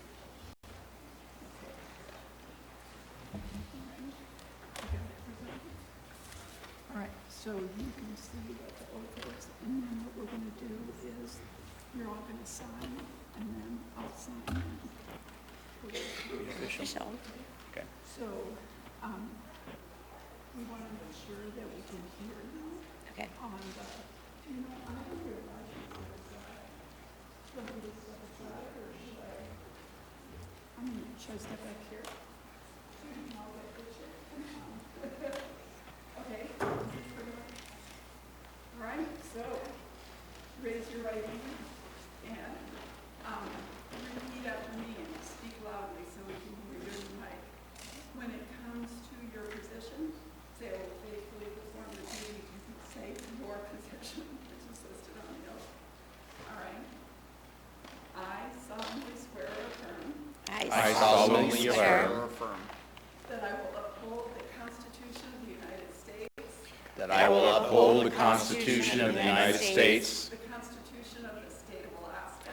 the Constitution of the State of Alaska, And the Charter of the Municipality of Anchorage. and the Charter of the Municipality of Anchorage, And that I will faithfully perform. and that I will faithfully perform The duties of. the duties of Chief Fiscal Officer, Human Resources Director, To the best of my ability. to the best of my ability. Congratulations. I'm going to take your position. You want it? You can have it. 7:13.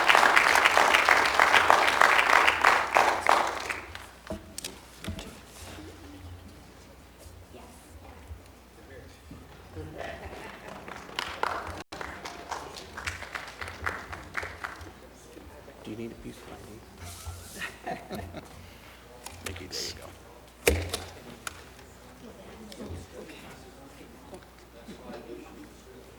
So we have a so this is a duplicate original, so come and sign your duplicate original and you get to take that with you. Okay.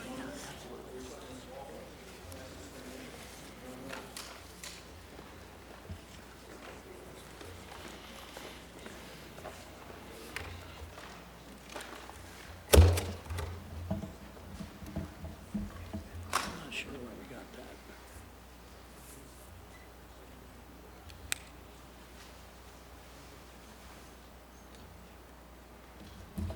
Travis, Yes, get ma'am. to the autograph there.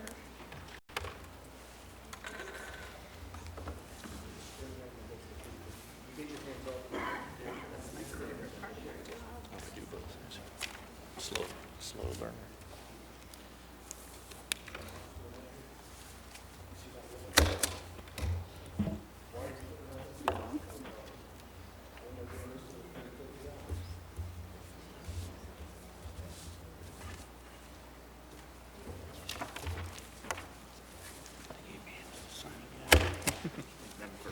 Should we do one more picture with you holding your oath stuff? Okay.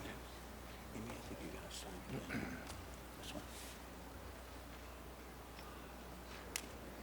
Sorry.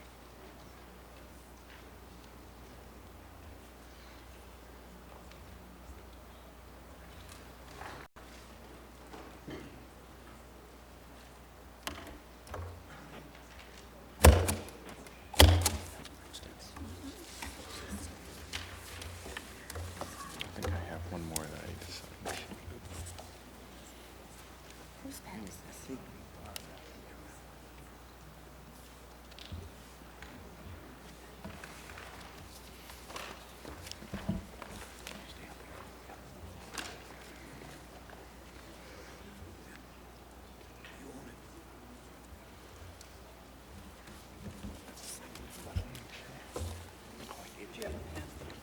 Thank you, sir.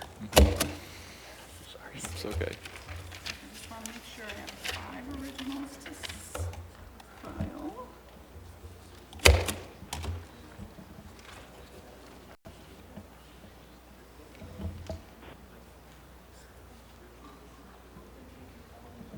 Thank you.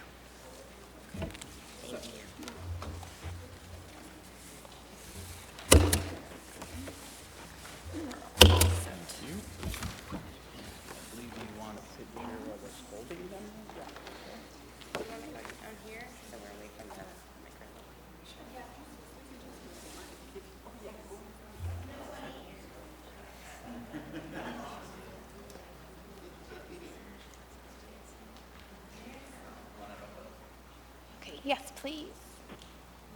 Great, 1, 2. Awesome, thank you. And then one with me. Yes, please.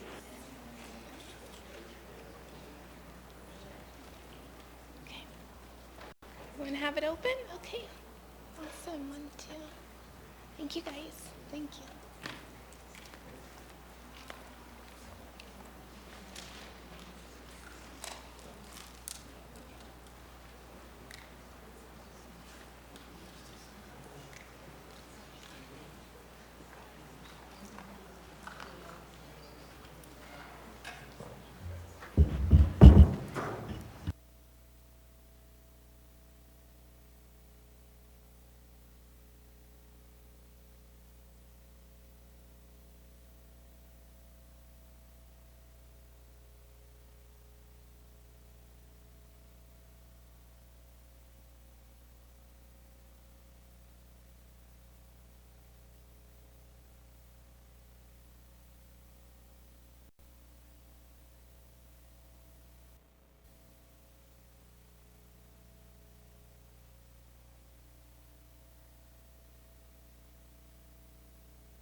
Thank you, Ms. Jones. Ms. Allard? Thank you, Madam Chair. Congratulations to all our new appointees who are now our employees.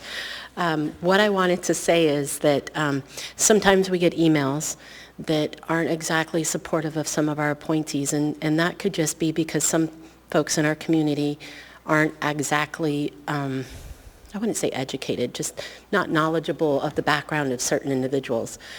But this particular individual, the reason I wanted to read his profile, and this is in regards to Mr. Shabaka, who is our Human Resource Director, is because, and I heard this from Ms. Naboski and in conversation, and it really does hit home with him.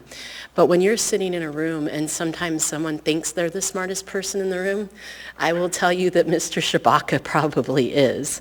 And if you don't mind, Madam Chair, if you just let me read this few-line profile. Yes, go ahead, Ms. Allard. Thank you. Mr. Shabaka is a Harvard Law School graduate, ordained minister, social justice advocate, and a political appointee with varied experience spanning education policy, private law, Department of Justice, civil rights litigation, pastoring and church planting, international entrepreneurial initiatives, and directorship on life-transforming NGO boards. Don't ask me what the NGO stands for. Advocate for people, initiatives, and or corporate entities improving the human condition, effective of developer, a strategic partnerships, multilingual bridge builder, an innovative change agent, seeking executive level position in a public or private entity whose core values include social impact. In saying that, I just want the community to know that we are very lucky to have this overqualified HR director working for the municipality. And thank you, Mayor Bronson and our Muni manager for bringing him on board. Thank you, Ms. Allard. Mr. Constant? Since we started a conversation about the qualifications, I would like to speak to people who have reached out to me who may not actually support these appointees. And the process, some people complained we didn't have a more investigative process for hearings. But what did happen, probably with almost each of us, is we met with the appointees and had conversations with them and did our own due diligence. And I think the measure of the moment is that not one member pulled this item off of the consent agenda. And I think that speaks to the qualities of the individuals appointed and the relationship we're establishing between the bodies, and that we can work together. And so I look forward to that, and I hope that folks out there who come to and jump to really quick conclusions without full information might take a step back and think that maybe we did do our homework. So I congratulate everyone. Thank you. Thank you, Mr. Constant. And I will just note for folks who are wondering about process here, typically when we don't have an item before us, members request a moment of personal privilege to speak, and given the unusual circumstances, I allowed some comments considering we just swore in 5 new appointees. So thanks, everybody. We will go ahead and return to our consent agenda with item 10D8. Assembly Memorandum Number AM 453-2021, cooperative purchase with United Rentals for one 2021 boom lift, 84 to 86 feet, telescopic four-wheel drive GS85XC for the municipality of Anchorage, Merrill Field Airport. Mr. Weddleton, you pulled this item? I'd move to postpone indefinitely. Is there a second? Second. Mr. Weddleton? Yeah, and it's not that I'm opposed to them having a boom truck, and I spoke briefly with Mr. Gibbs on this, but, you know, and it's not so much just about the boom thing, but I think the mayor has indicated that he will continue efforts to coordinate with the school district on, you know, how to work together and cut costs. And over the last few years, we've had a couple, well, I think we have new regimes where the school district actually maintains the buildings at the port and also at solid waste services, using their expertise, because they have so many buildings, they do it better than these smaller organizations can. And it could be that doing Merrill Field is another example of that. And my guess is that the school district already owns booms. And before we would pass this, I would recommend that Mr. Gibbs and the administration and the school district get together and say, can they take over maintaining buildings at Merrill Field? It's not their area of expertise, just like solid waste services and the port do it. So this can come back. I mean, could be a short delay. Maybe they'll have a quick discussion, say that won't work, and this can come back at our next meeting. So it's not so much about the boom, but about an opportunity that we might have. Thanks. Thank you, Mr. Weddleton. Ms. Zalatel? Thank you, Madam Chair.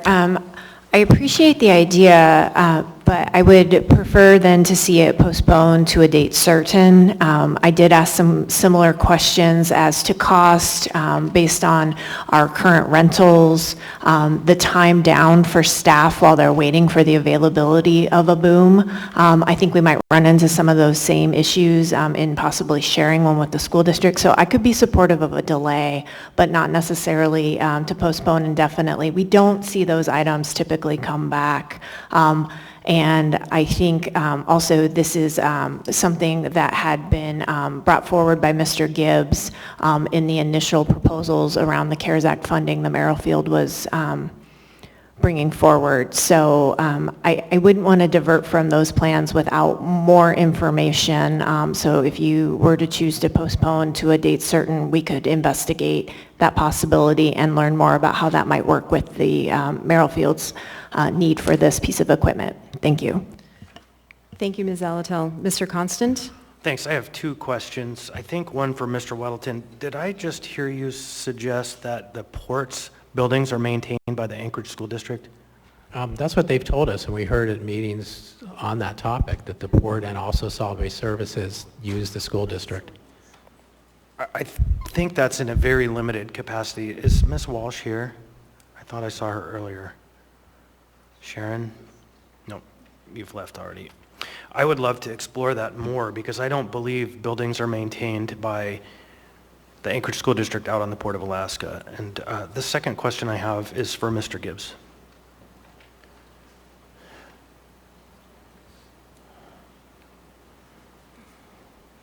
Thanks for coming up, Ralph. Can you tell us where this piece of equipment fits in the context of the operations of Merrill Field?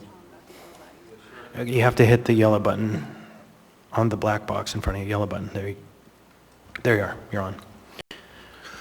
This boom, sir, through the chair, is a piece of equipment that we will use to service, maintain, change light bulbs in the rotating beacon on the airport, which is the tallest structure that we have.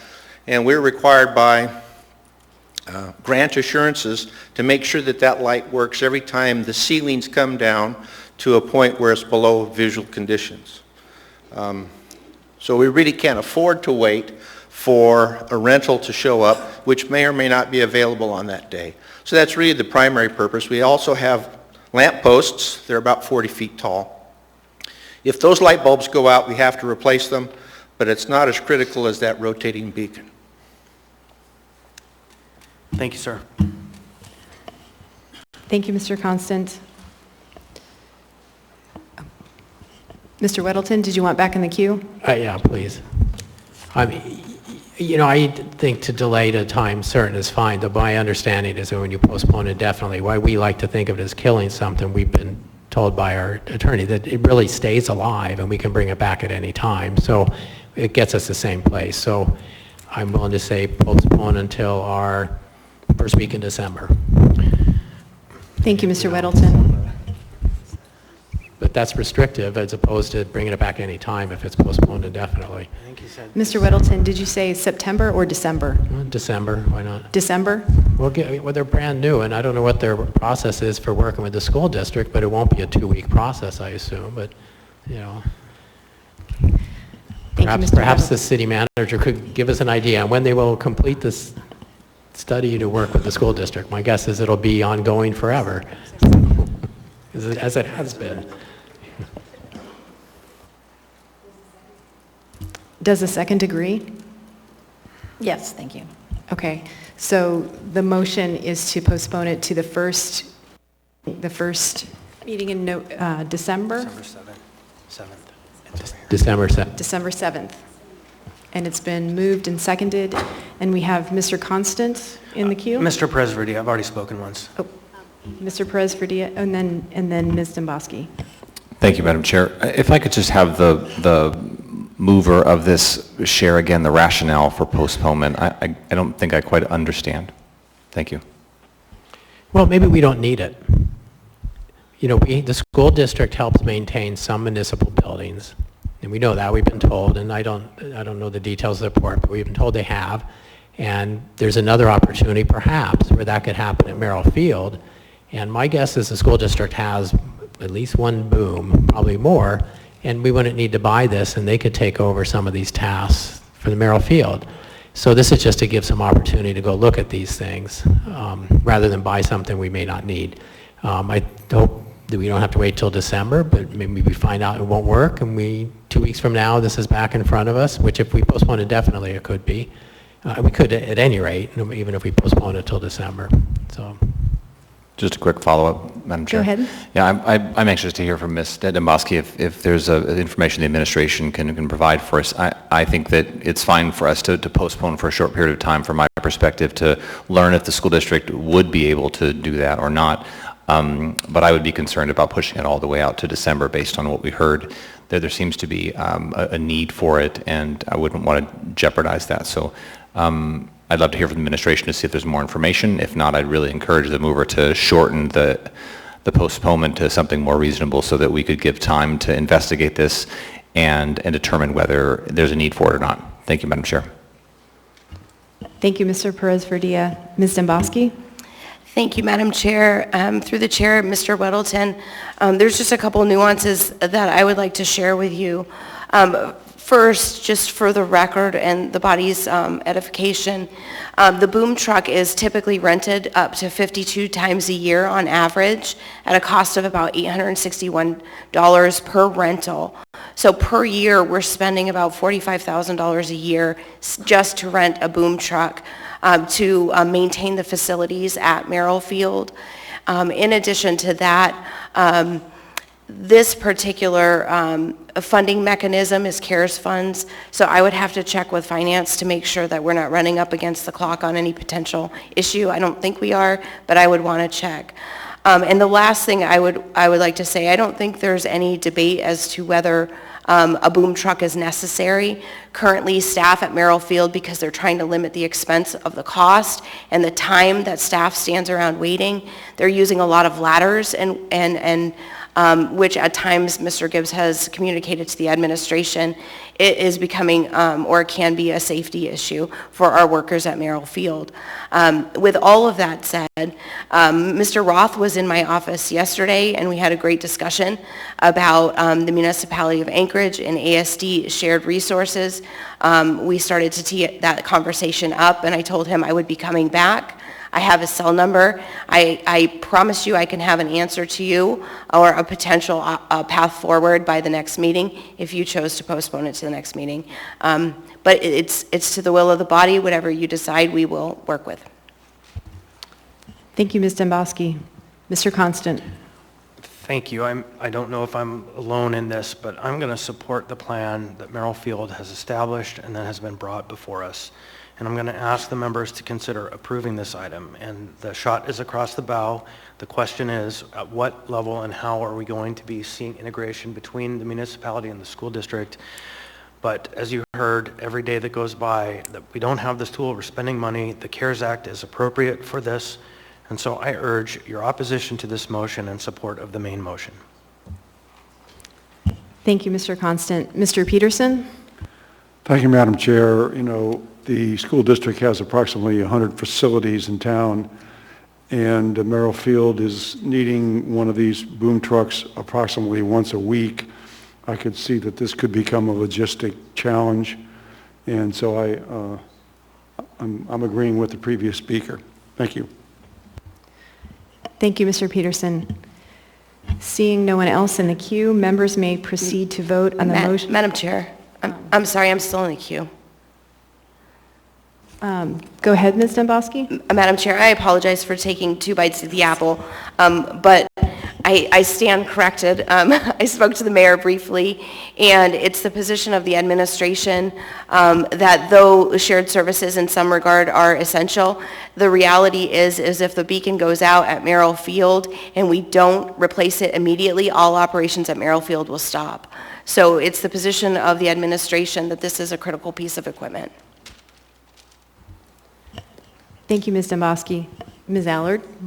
I apologize. Basically, I was going to ask for the body to support to move forward and pass this tonight. The meeting manager already answered and said where they stood. Thank you. Thank you, Ms. Allard. I'll just remind members that the motion on the floor is to postpone this item to the meeting of December 7th. Madam Chair, I'm sorry. Can we just make a motion to approve? Can I make a motion to approve then? Yeah. We have to vote it down. Yeah. Or they can rescind the motion. Second. We need to vote in this motion, or the mover and the seconder can withdraw the motion. Well, I'm happy to do that, but I am surprised. I thought that you could make another motion overrides the one on the floor, so she could just move to approve, and that overrides my 2. Madam Clerk, you want to weigh in on that piece?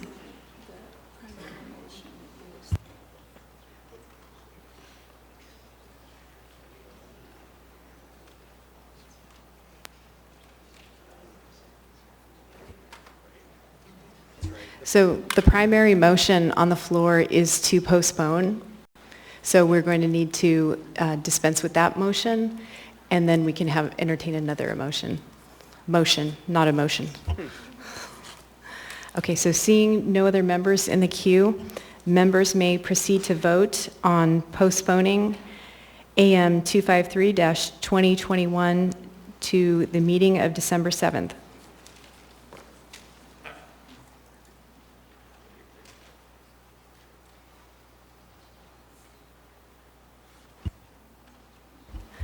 The motion fails 0 to 11, or fails 11 to 0. So now move to approve. Mr. Constant? Move to approve. Second. Moved and seconded. Is there any discussion?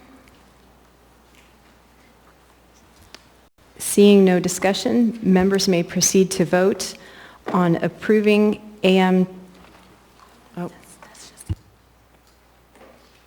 Okay, we're testing the queue. I see Ms. Demboski, but, okay. But I see you now, so that's good. Okay, seeing no discussion, members may proceed to vote on approving AM 453, 2021.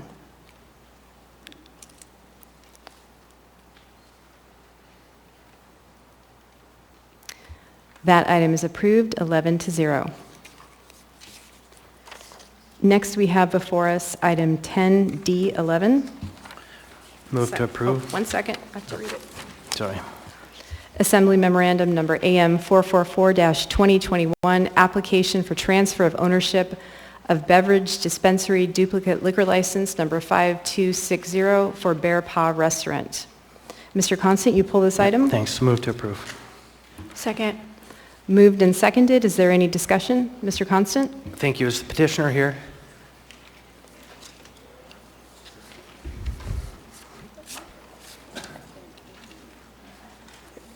Is the petitioner here by chance?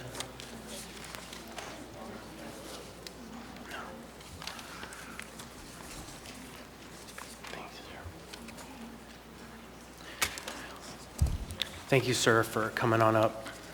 Maybe state your name for the record.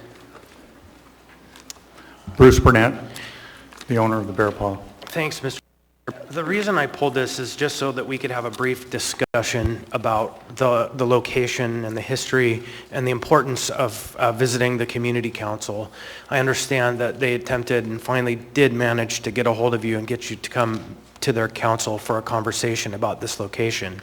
But the location has a long history in the neighborhood, and they won't forget soon about the troubles that have happened at that site on previous owners under this conditional use permit. And so I'm just here to say, please make sure you go to the community council and visit them, as they have extended the invitation and are working hard to have memorandums of understanding with all of the operators in the downtown, because we have found that those relationships solve problems before they happen. I agree with you. I don't know if you're aware of it, but I did run the Bear Paw restaurant in there prior to leasing it to the Hard Rock, and I don't believe either one of those establishments had any problems. Absolutely true, and it was before all of that, and the neighborhood has long memory of that location and wants to make sure that any operator in there remembers that they know, and that's all. Okay. Thank you. Yeah, it's going to be run pretty much like the one in Midtown if you've been there. Yep, thank you very much, sir. That's all I want. I pulled it just so we could have this brief conversation, so you know that they're talking and want you to come really badly so that things stay good. Right. Thank you. Thank you, Mr. Constant. Okay. Mr. Perez-Verdia, do you have a question as well? I do. Your conversation sparked a question. Do you currently have a memorandum of agreement with the community council? Yes, I have a meeting with them the 21st. You do, and is it your intention to develop a memorandum of agreement, a formal sort of agreement with them in terms of how the restaurant is going to function? Yes, I've already talked with the community council chairman, and so I'll be meeting with them and explaining that. If you want me to explain it, basically, I guess you guys tabled a duplicate license upstairs, is that correct, or has both of the licenses been approved? The transfer. Go ahead. Mr. Constant, go ahead. I only pulled the one item just so we could have a conversation. The other one's already approved. Okay, Yeah. I understand. And my question was just about your intention to work with the community council to develop a formal agreement. And that sounds like your intention. Is that correct? Oh, absolutely. Okay. Yes. Thank you, sir. Thank you for your time. Okay. Thank you. Thank you, sir. Thank you, Mr. Perez-Verdia. Okay, seeing no other members in the queue, members may proceed to vote on approval of AM 444-2021.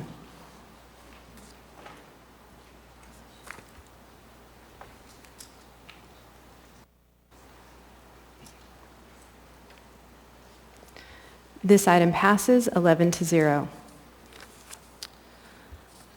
Next, we have item 10E1, resolution number AR 2021-2228, a resolution of the Municipality of Anchorage appropriating fundraising campaign funds and donor donations from the Anchorage Library Foundation in the amount of $23,100 for the 2020 Community Resource Program, all to the Anchorage Public Library. Mr. Weddleton, you pulled this item? I move to approve. Second. Moved and seconded. Mr. Weddleton? You know, I just pulled it to highlight this really amazing group that the Anchorage Library Foundation is, committing $23,000 to, I think, bring in a social worker to the library. But they provide so much money to the library throughout. It's just pulled it to acknowledge them. Everybody who's on that foundation, thank you. And everyone who donates. Thank you, Mr. Weddleton.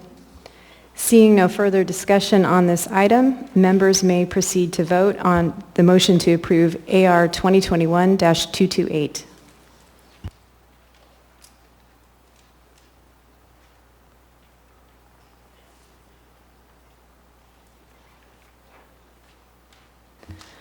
This motion passes 11-0. We now have before us item 10E4, resolution number AR 2021-236, a resolution appropriating $4,010 from Fitlot, Inc. as a restricted contribution to the Miscellaneous Operational Grants Fund, Parks and Recreation Department, for the purpose of activating fitness programs at the AARP-sponsored outdoor fitness park at Taku Lake Park. Mr. Constant, you pulled this item? Move to approve. Second. Moved and seconded. Mr. Constant? Yeah, thank you. As is the spirit of Mr. Welton, I want to join in saying thank you to AARP and also Fitlock. I think one of the best things that we as a community do is utilize our parks to stay fit. And so this is a great project, a donation to the community, and well received. So thank you to those parties. Thank you, Mr. Constant. Seeing no members in the queue, members may proceed to vote on approval of AR 2021-236.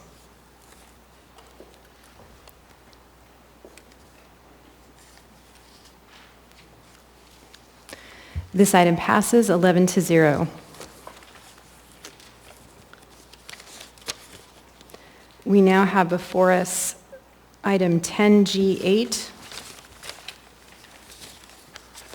resolution number AR 2021-238, a resolution of the Municipality of Anchorage reappropriating $11,200,000 of fund balance previously appropriated in AO 2020-99 as amended for the purchase of specific properties for homeless-related purposes, real estate department, and reappropriating from Federal American Rescue Plan Act funds previously appropriated in AR 2021-167S as amended, $3,500,000 for beetle kill mitigation, Parks and Recreation Department, $250,000 for fleet inventory replacement, Maintenance and Operations Department, and $50,000 of unallocated funding for a total of $15 million to design, procure, and construct a homeless shelter and treatment facility,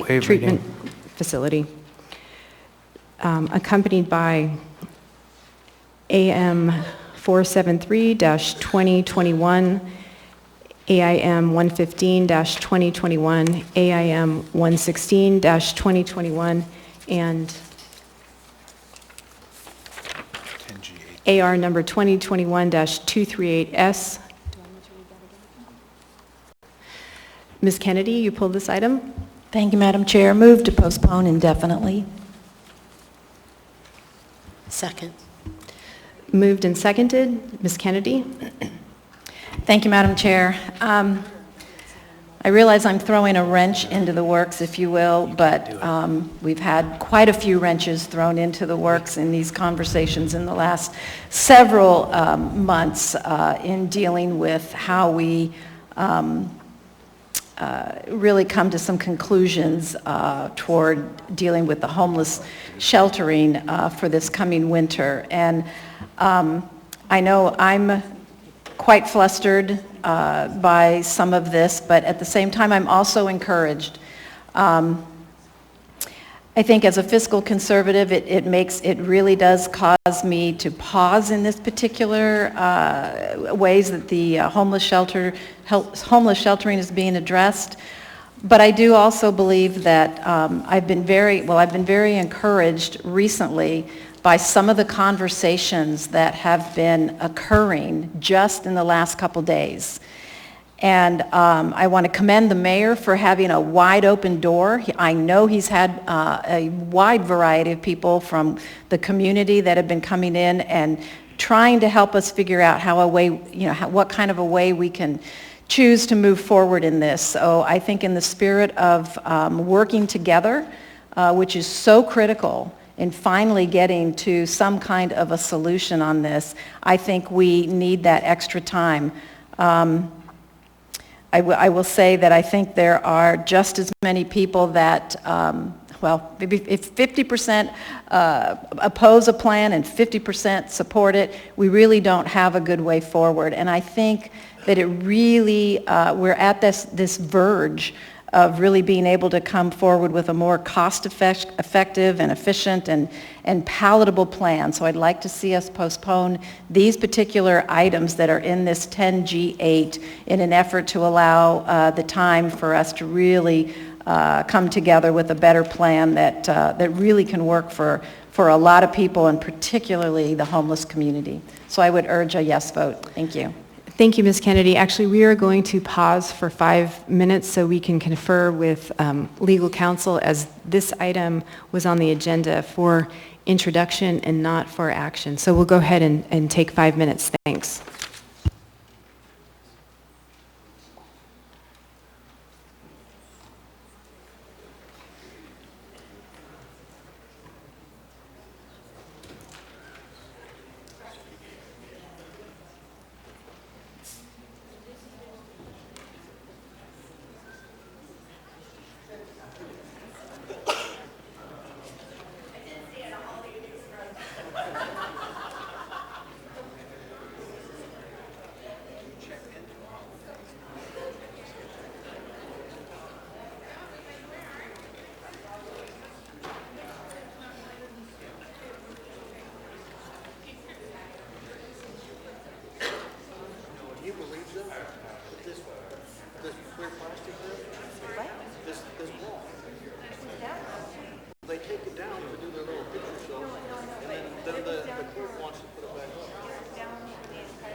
Segregation. It's discriminatory segregation. It's disgusting. To me, if we allow this wall, we allow them to do whatever they want. They might as well double death jackets. If we allow this wall to be put up right here, it's disgusting. It's disgusting. I told Jamie, I told Constance, it's still up.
Ms. Kennedy. Thank you, Madam Chair. As the maker of that previous motion, I would like to now rescind that motion and hope that my second will agree, and then we'll talk about it. Thank you. Actually, Ms. Kennedy, would you go ahead and speak to your reason for withdrawing the motion? Thank you. Happy to. It turns out that there are some procedural questions, and I know we have our Assembly Attorney, Mr. Gates, who will probably be very happy to explain it better than I will. But for the most part, my motivation in this is to basically stop the ordinance as it is, or the resolution as it is, from going forward until we have the time to actually have a better resolution come forward. But in order to do that, procedurally, I need to rescind this motion, basically not move the item at all and allow it to kind of die a quiet death. Thank you. Thank you, Ms. Kennedy. Ms. Allard, do you withdraw your second? Yes, I withdraw my second. Okay, so the motion has been withdrawn, as well as the second, and we'll wait a moment. I don't see any other, or hear any other motions. I move to introduce. Mr. Weddleton? I move to introduce. Second. We got two, no thirds? Third? Is that what you're waiting for? Chair, I withdraw my second. I'm sorry. Oh, you can stand there. Mr. Weddleton, you are seeking to introduce item G8? Yes. For a public hearing? Yes. Was there a second?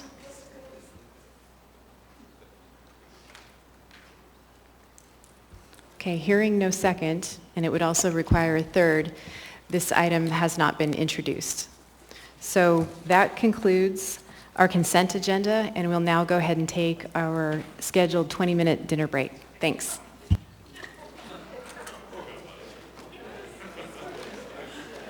I have no idea.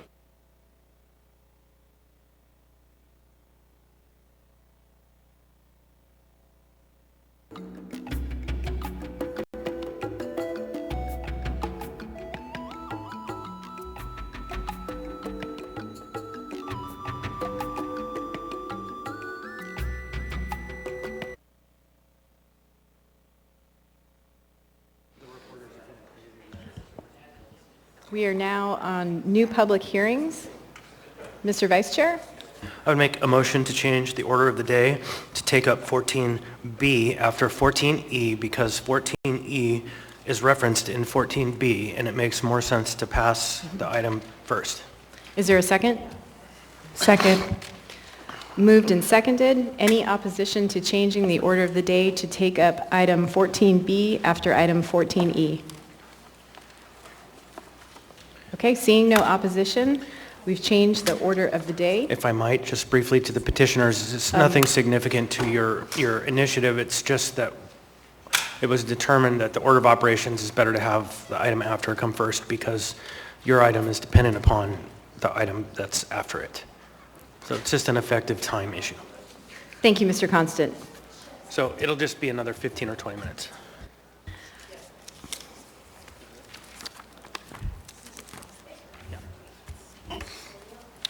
Okay, for testimony on public hearing items, please direct your comments to the assembly or the chair. Please give your name at the start of your testimony. You will have 3 minutes to testify. Your comments must remain on the topic of the matter before us, and personal attacks are not appropriate. I may interrupt you if you do not follow these rules for testimony. In addition, audience members are asked to avoid clapping or other disruptions during public testimony. Last, questions and comments may not be responded to by assembly members in your public testimony. We do that because it's only a small amount of time for the public and we don't want to take up your time. The only time the assembly has to answer your questions or comments is in debate and discussion or at the end of the meeting during assembly comments. You may hear a response. You may want to send an email or ask a question if you need an answer. So we now have before us item 14A, ordinance number AO 2021-61, an ordinance waiving zoning map amendment application fees for real property legally described as Northway Business Park Subdivision, Czar Alexander Tract, and Northway Business Park Subdivision, Wickersham Tract 1, to encourage the continuation and redevelopment of these parcels located within an identified priority targeted area, rezone area, in the amount not to exceed $11,955. Planning Department. Public hearing on this item is now open. Any members of the public who wish to testify, please come forward, state your name for the record. You'll have 3 minutes. Welcome. Dustin Darden. I encourage you on this ordinance. It's really important that you take this under advisement to make an amendment to this ordinance, which would allow the residents that live within this zone to have a written piece of verbiage in this 14A, which specifies that there shall be no segregation, coercion, clear plastic devices placed in front of the individuals that don't hold a certain elected or appointed status. That is all. Thank you for your testimony. Are there any other members of the public who wish to testify on this item? Seeing and hearing no one, public testimony on this item is closed. What is the will of the body? Move to approve. Second. Been seconded. Is there any discussion? Seeing no one in the queue, members may proceed to vote on approval of item AO 2021-61.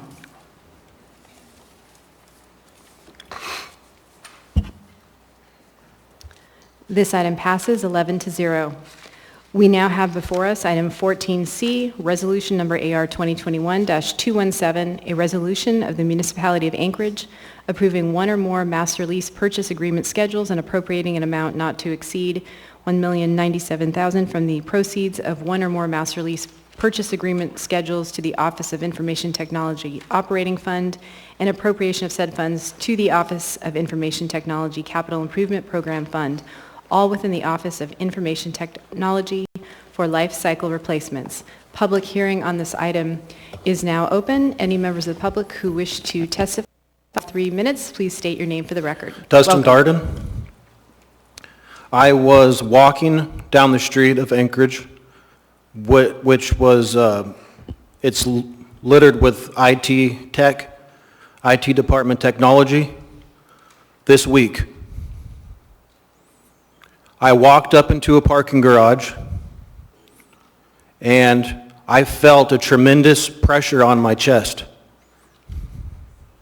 I'm a healthy individual, and this is directly related to this item, Chair, because the IT department is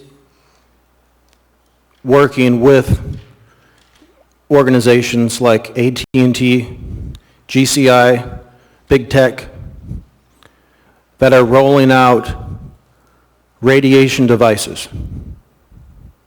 And I urge the body to table this indefinitely until there is a clear and concise health study on how our IT tech is intertwined with these intensified radiation devices that are being littered throughout our cities, which also expedite the growth of nanotech injections in the body, as referenced in the dark agenda of synthetic biology on Mr. YouTube. Darden, please stay on the topic, please.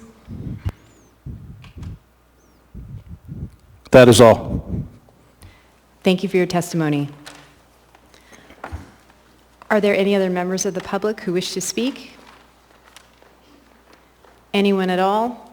Seeing and hearing no one, public testimony on this item is now closed. What is the will of the body? Move to approve. Second.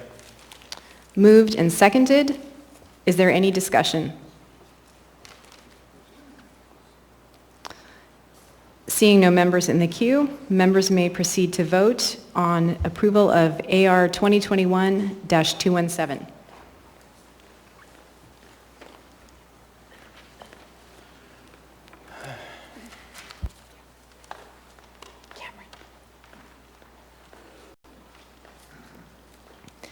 This item passes 11-0.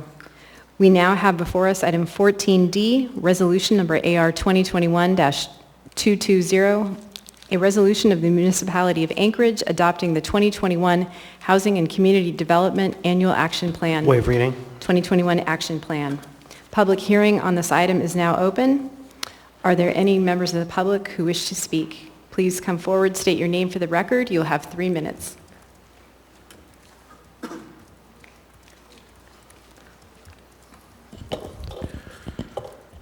Dustin Darden, I motion that you table this because this was a motion that was put in place by the same people who have been involved in the coercion of the municipal citizens to take male and female shots in their arms that are killing people.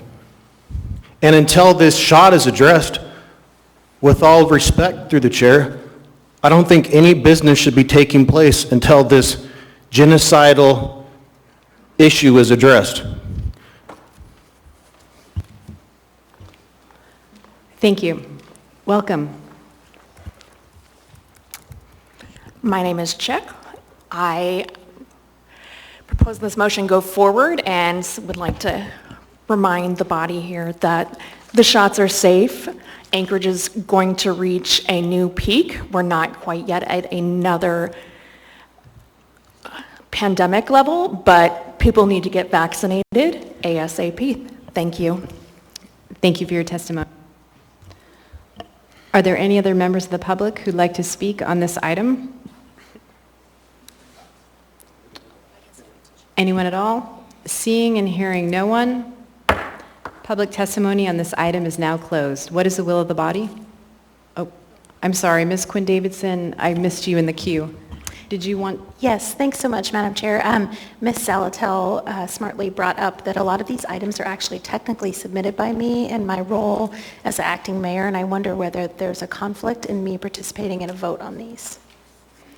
Thank you, Ms. Quinn Davidson.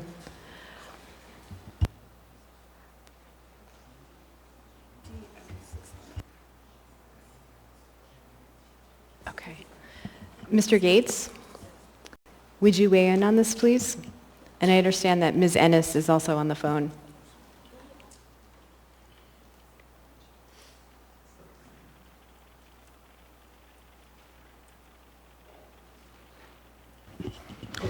I'm sorry, I apologize. I was reading something when you started talking. Could you repeat your question?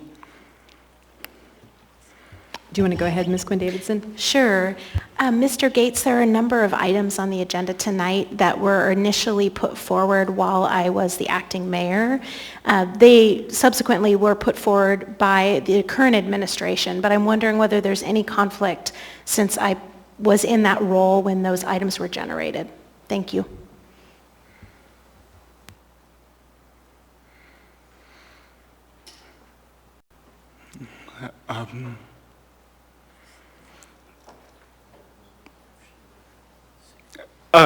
Perhaps I could have a 5-minute break and get back to you. And Mr. Burke is in the queue. Did you wish to speak? Mr. Burke? This is Assistant Municipal Attorney Todd Sherwood through the chair, and this is unusual, but I'm willing to weigh in. First of all, the municipal manager told me that actually they put them through, but I also don't really see a real conflict because the mayor's role at this point would be the power of veto, and obviously that exists. So I don't see that there's a conflict for Ms. Quinn Davidson to vote on these.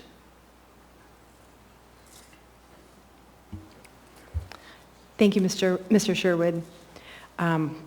I agree and don't see a conflict, and I believe we can go ahead and proceed. Thank you, Madam Chair, and thank you to Ms. Salatel for raising the issue. Yes, I think I would agree with Mr. Sherwood. Thank you, Mr. Gates. Thank you, Ms. Quinn Davidson. Okay, item 14D is, there is no motion. What is the will of the body? Move to approve. Second. Moved and seconded. Ms. Zelatel? I'm not in the queue. Thank you, Madam Chair. Okay, sorry, I thought because you had moved it, you would speak to it. I think I'm still in consent agenda mode. Okay, anyone wish to speak, please put yourself in the queue. Okay, seeing no discussion, members may proceed to vote on AR 2021-220.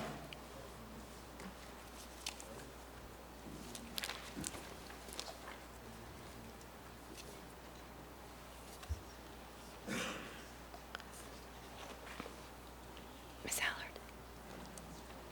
Oh.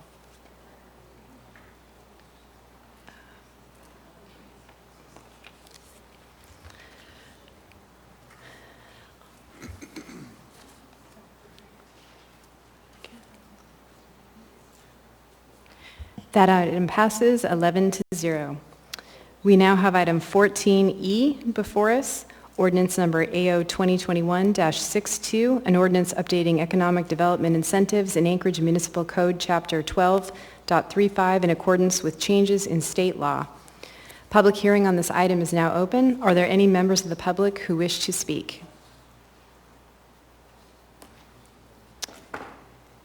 Anyone at all?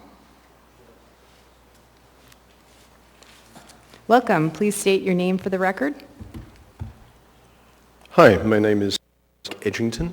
I am co-chair of Girdwood Board of Supervisors, but I think I'm speaking on behalf of myself because we haven't had an opportunity to discuss this yet. So I don't have any objection overall to the ordinance. It makes perfect sense. I do have a comment and a request for some further work on Section 2, Part C.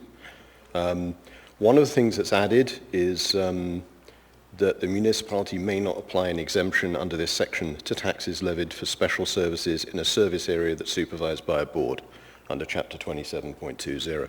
Now, there are several fairly sort of significant mill rates throughout the municipality that come from service areas with a board. There's Girdwood. Most of our services are done through the service area board. Glen Alps, Chugach Fire, Eagle River, Chugach, Parks and Rec.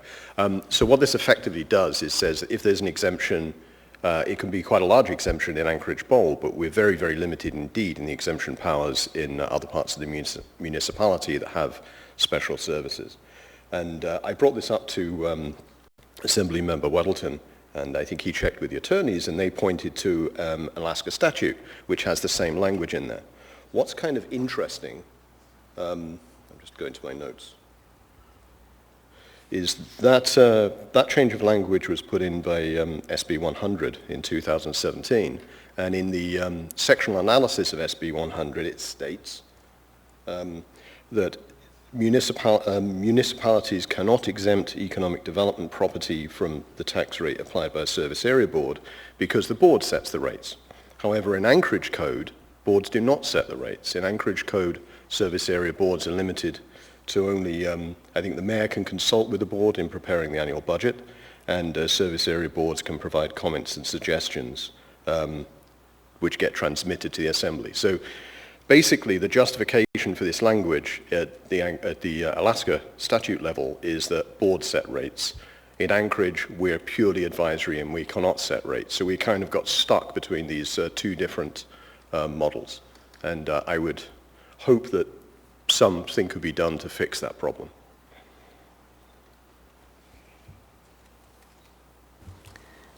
Thank you for your testimony. I don't see anyone in the queue.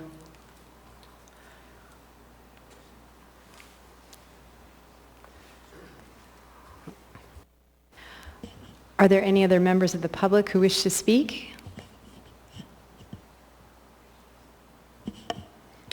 Seeing and hearing no one, public testimony on this item is now closed. Mr. Weddleton? Go ahead. What is the will of the body? Move to approve. Second. Mr. Weddleton? Yeah, I think Mr. Edgington made a good point, and I think the technical wording here probably doesn't, I'm talking to the attorney if he's, maybe I'll wait a moment. Essentially, a part of town, probably in Eagle River, but certainly in Girdwood, that could use these kinds of exemptions to develop very expensive places to build, are essentially shoved out. And I think Mr. Edgington made a good point, but also it has taking the state's wording, taxes levied for special services.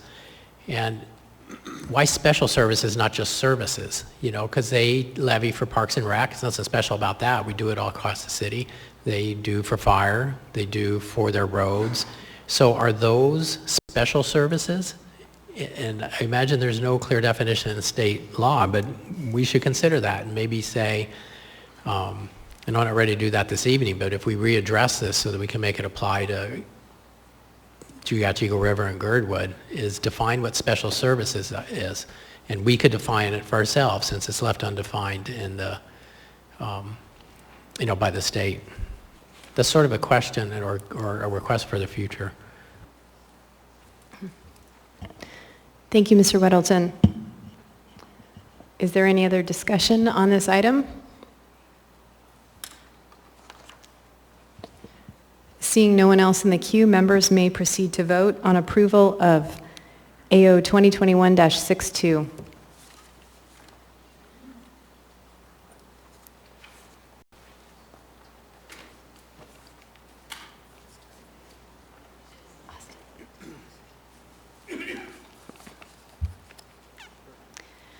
This item passes 11-0. We are now back to item 14B, resolution number AR 2021-216, a resolution of the Anchorage Municipal Assembly approving deteriorated property tax exemption under Anchorage Municipal Code, Chapter 12.35, for improvements renovated on the parcel legally described as Lot 1B, Block 84, L Street Slide, replat per plat number 67-30, 001-053-19-000. Public hearing on this item is now open. Are there any members of the public who wish to speak? Welcome. Please state your name for the record. You'll have 3 minutes. There you go. We just wanted to introduce ourselves. So my name is Janice Fleischman. I own Fire Island Rustic Bake Shop, and we're the owners of the building. Oh, sorry, we're the owners of the building at the company, and we're going to occupy this. Once we renovate this building, we'll be occupying it with Fire Island Bakery and 3 other tenants, a physical therapy office, and sorry, I'm blanking, a produce stand, a coffee shop. And so I was just making ourselves available for questions if you had them. My name is Jerry Loansky, and I'm here for the same reason. Thank you for being here. And I don't see any members in the queue right now, but there may be some questions for you when we get to debate. Thank you. Are there any other members of the public who wish to speak? Seeing and hearing no one, public testimony on this item is now closed. What is the will of the body? Move to approve. Second. Moved and seconded. Mr. Dunbar? Madam Chair, I just want to point out, I think that the item up there is previous item. Oh, bravo. So I just want to make Thank you, sure Mr. the public Dunbar. is following along with this.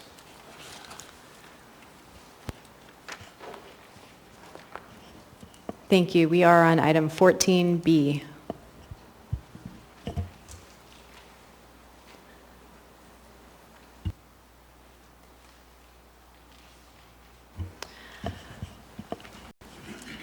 Okay, is there any debate on this item?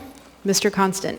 Thank you. I just want to speak to the merits of this business and their operation and ask the members to vote yes on this item. It's a section of the downtown that currently really doesn't have anything happening in it. It's a bit of a dead zone.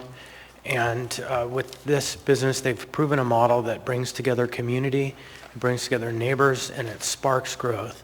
And so with that, this is the ideal utilization of this tool to help bring life into the downtown.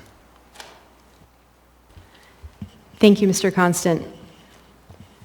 Seeing no other members in the queue, members may proceed to vote on the motion to approve AR 2021-216.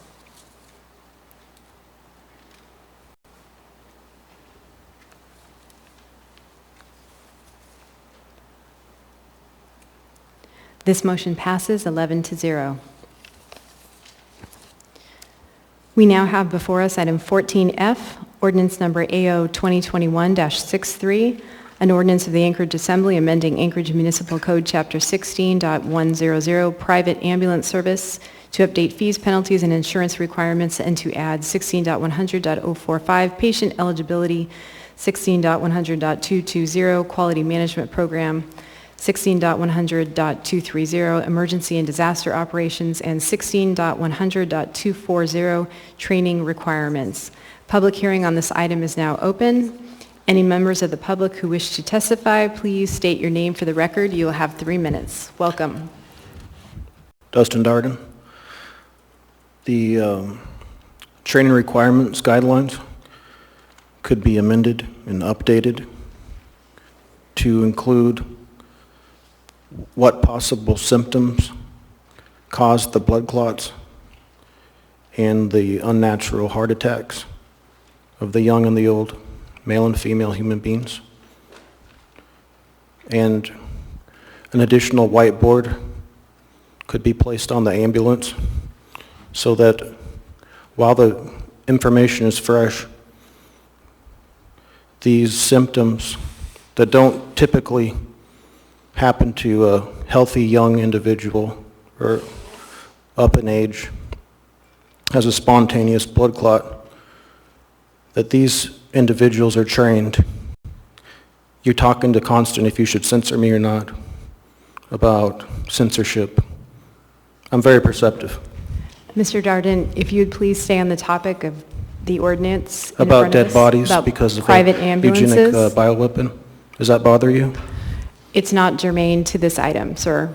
Ambulances take care of people with blood clots and heart attacks. Okay, Mr. Darden, I'm going to stop your testimony. Thank you. So you're censoring me. Your testimony is over. Are there any other members of the public who wish to speak on this item? Anyone at all? Seeing and hearing no one, public testimony in this item is now closed. What is the will of the body? Move to postpone to the meeting of the 27th of July. Second. Ms. Zalatil, do you want to speak to this motion? Sure. I had some questions and would like the opportunity to dive in more about the private ambulance service, particularly the different types of licenses that, since we're adding some new ones. And then I also wanted to talk about, probably no surprise to the body, the intersection of this along with mental health services, particularly as we bring on the mobile crisis team. Thank you, Ms. Zalatil. Mr. Weddleton? Well, thanks. I'd support the postponement. And, when this came out a couple of weeks ago, I contacted some of the private ambulance services, and it was actually surprisingly hard to go on the internet and Google them, but only got a response from one person. He had no idea that this was a thing and was changing. So we had a conversation, and I emailed him and stuff, and I haven't heard back from him. But I think in addition to our questions, if the administration, someone must have easy contacts for these companies because we contact them when they're needed. And it would be a nice gesture to email this to them and say, perhaps we could have a work session if they needed it or something. Maybe everything's good. If people are happy, they're usually quiet. So thanks. Thank you, Mr. Weddleton. Is there any other discussion on the motion to postpone? Seeing no other members in the queue, members may vote on the motion to postpone AO 2021-63 to the meeting of July 27th.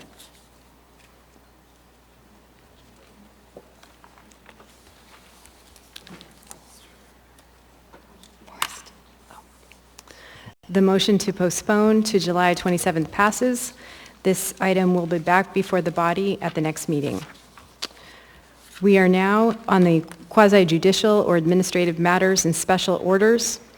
Items in this agenda category typically involve applications for a liquor or marijuana license and/or a special land use permit for alcohol or marijuana. These items are typically public hearing items.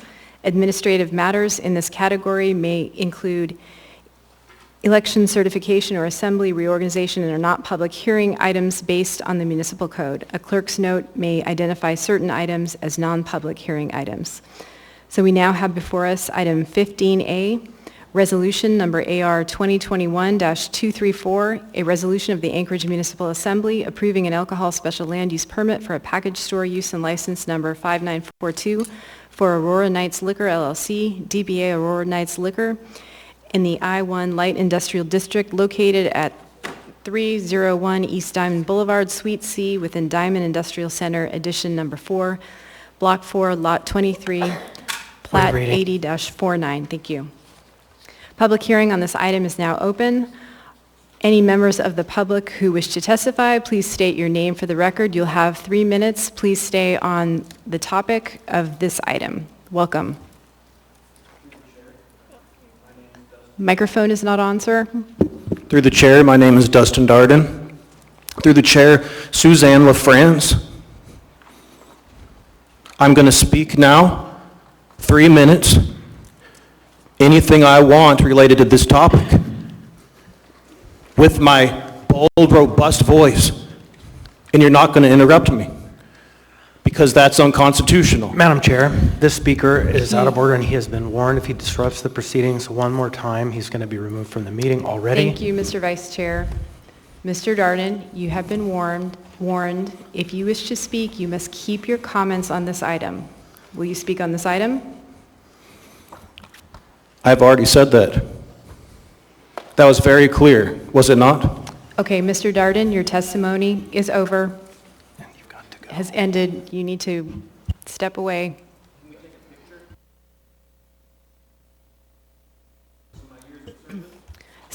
Could you escort Mr. Darden out, please? Thank you.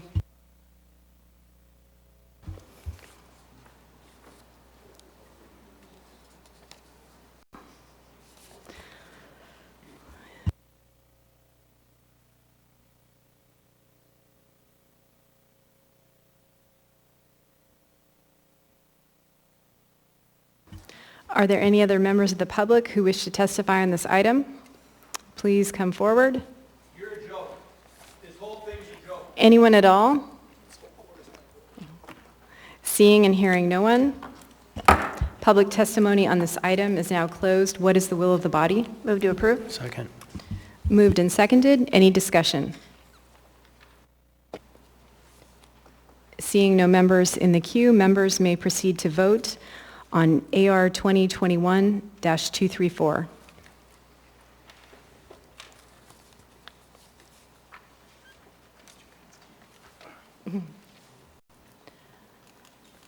This item passes 11-0. We now have before us item 15B, resolution number AR 2021-235, a resolution approving an alcohol special land use permit for duplicate tourism beverage dispensary with license number 5953 for Alyeska Resort Operations Limited Partnership, DBA Two Trees Bistro, and the GRST-2 Girdwood New Base Resort District located at 268 Tram Circle within Alyeska Prince Addition Subdivision, Tract A. Waive reading. Fragments lot 10 and 11. Public hearing on this item is now open. Are there any members of the public who wish to speak? Anyone at all? Seeing and hearing no one, public testimony on this item is now closed. What is the will of the body? Move to approve. Second. Moved and seconded. Any discussion? Mr. Constant?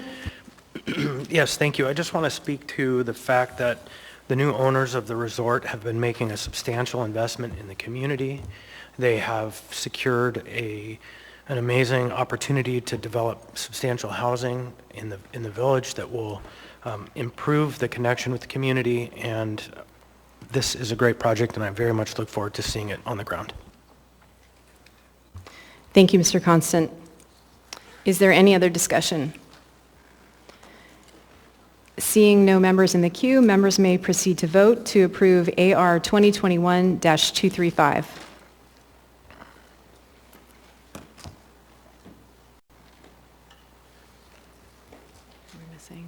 This item passes 11-0. We are now on final audience participation.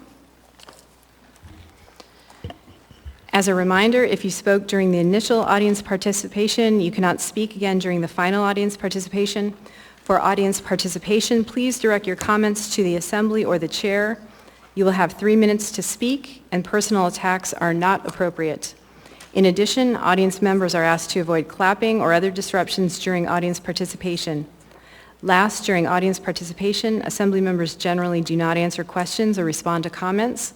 We may talk to you offline during a break or after the meeting to address any questions you have. So please come forward if you wish to participate. State your name for the record, and you'll have 3 minutes.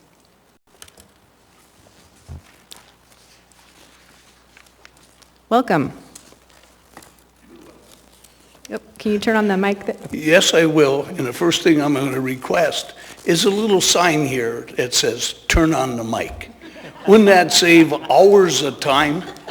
How much technology would that take? Now I lost my train of thought. I'm thinking of raw egg permits. First of all... State your name for the record, please. Ronald Leva, 48-year resident of Alaska, longer than most of you have lived. First of all, I watch the meetings on television, and of course I review them because I'm closer to my Pepto-Bismol than carrying it in my pocket. But I want to tell you, first of all, Mr. Eugene Carl Haberman, he was cut off. For some reason, he got tied up in the courts, and we all know him. And I know him from his presentations on democracy and following order. And I think it's proved from as many times as he testified, he deserves some sort of acknowledgement from this assembly and any political body that he has stood before on his own time and presented a possible other opinion, if not an accurate opinion. At least he made us all think. So I'd like this body to recognize him, and if you can do anything in the courts referencing his character as a good citizen and a contributor to democracy, I'd like you to do that. So hopefully you will consider that as a body, including the new administration. That's called not the new direction, but the right direction.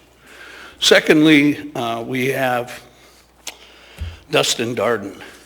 Dustin can take us around the universe. It wouldn't matter. He has freedom of speech. Indirectly, it might be a filibuster. He'll make his point. I can tolerate him for multiple times, and tolerate isn't the word.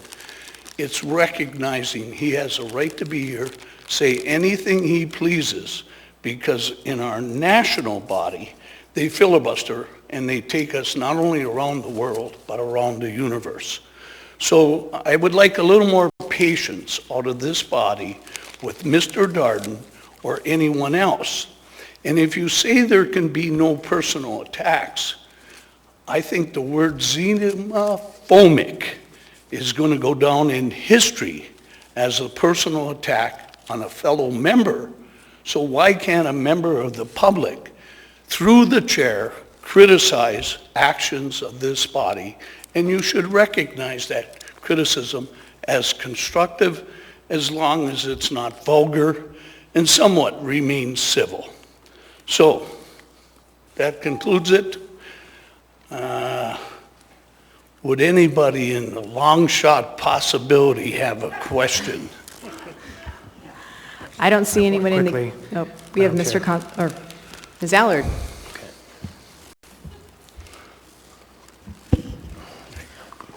Hello. Good evening. I have a ATV and a bicycle for you. It got I already got it rejected. for the Bear Paw Parade. Thank you, though, Ron. Okay, it was not worth $25, but I disclosed that in front of the body. Ron, you've been Ms. in our Eller, community. your question. Like, you've been in our community, you said already, 45, what, 48, 50 years? Yes, 48. Okay. So how do you feel with the way the administration is going with the homeless situation? Have you noticed, because you're kind of in deep, have you noticed any of the changes in our community, on the streets, out in the open? What's your opinion on that? Well, you know, like I said, it's not a new direction. It's the right direction. And believe it or not, the shelter, which I've heard multiple times, you can't let what happened at 3rd Avenue happen again. I'm the 3rd Avenue results. It's like the Love Canal. But he's taking the right direction. Dr. Morris, little Dr. Chichaco, since he's not been here 48 years and watched the history of that. But I think he's reaching out, and he has to be cautious of his partners. Giving Bean $750,000 when they had 10,000 calls, they didn't manage that area at all. Why would you give them more money? So that's kind of something he hasn't asked me about, and involves someone who's suffered under the homeless partners' policies and suffered greatly. Does that answer your question, Ms. Allard? I think the administration heard you tonight. Thank you. Oh, you're welcome. Thank you. We have Mr. Constant? Yeah, I just wanted to let you know, Ron, that I do have an AIM memo drafted to incorporate comments from Mr. Eugene Carl Haberman, should the members agree. So, yes, I agree with you on that.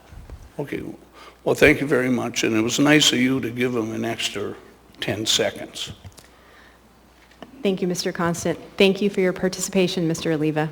Oh, you're more than welcome, Ms. Lafrague. Good night, stay safe. Welcome. Thank you. My name is Roy Witchers. I just wanted to congratulate the mayor on his election and to say I second that man's opinion on patience from the body, you know. I've been here 47 years, so I'm only a year less than him. And I watched this city go up and down. And like he was saying, this is not just a new direction, this is the right direction. Because we're bringing the community together. We want to make it go the right direction. And I was just thinking, I saw there's appropriation for mitigation on beetle kill timber around town. Couldn't that be allocated to the private section, where you make money off of that? We're in a lumber crisis in this state, in the country. We have so much dead wood. I think it'd be a good idea. Maybe just take it into consideration overall. Thank you. Thank you for your participation. Are there any other members of the public who wish to participate?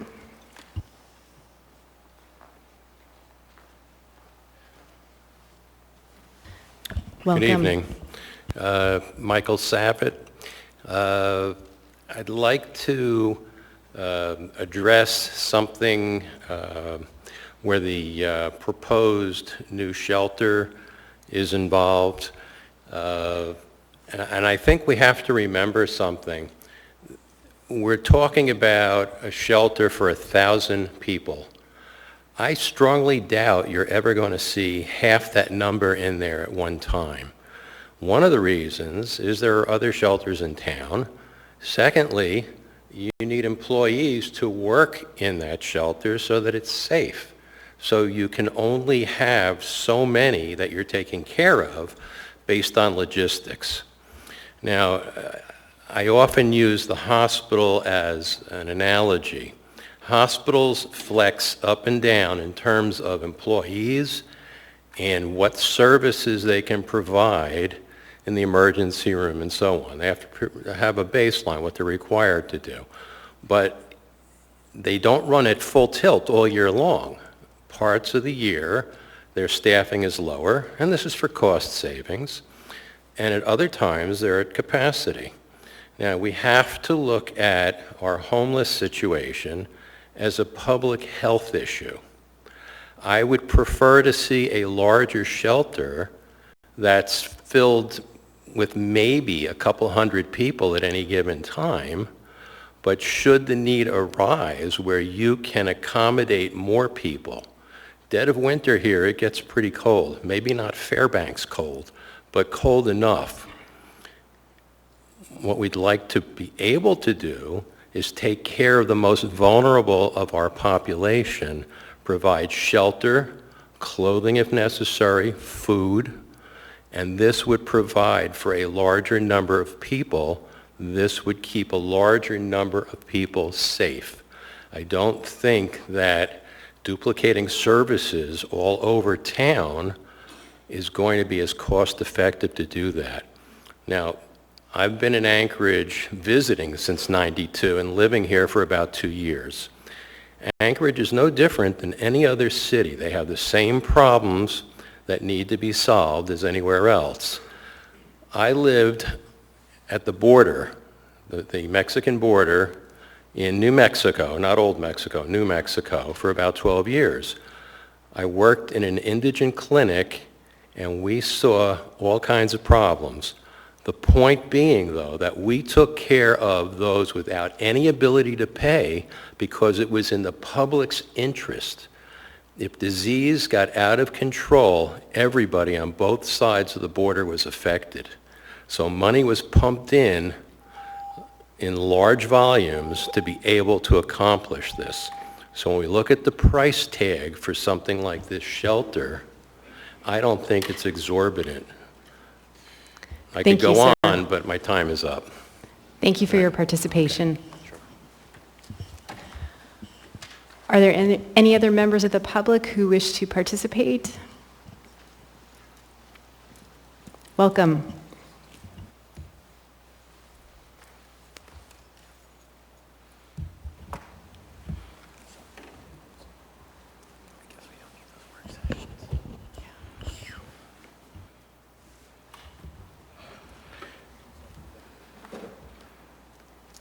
My name is Eugene Carl Haberman. I represent myself. I follow the public process. When the public process is done appropriately, the decision made by the governing body is more likely in the public interest.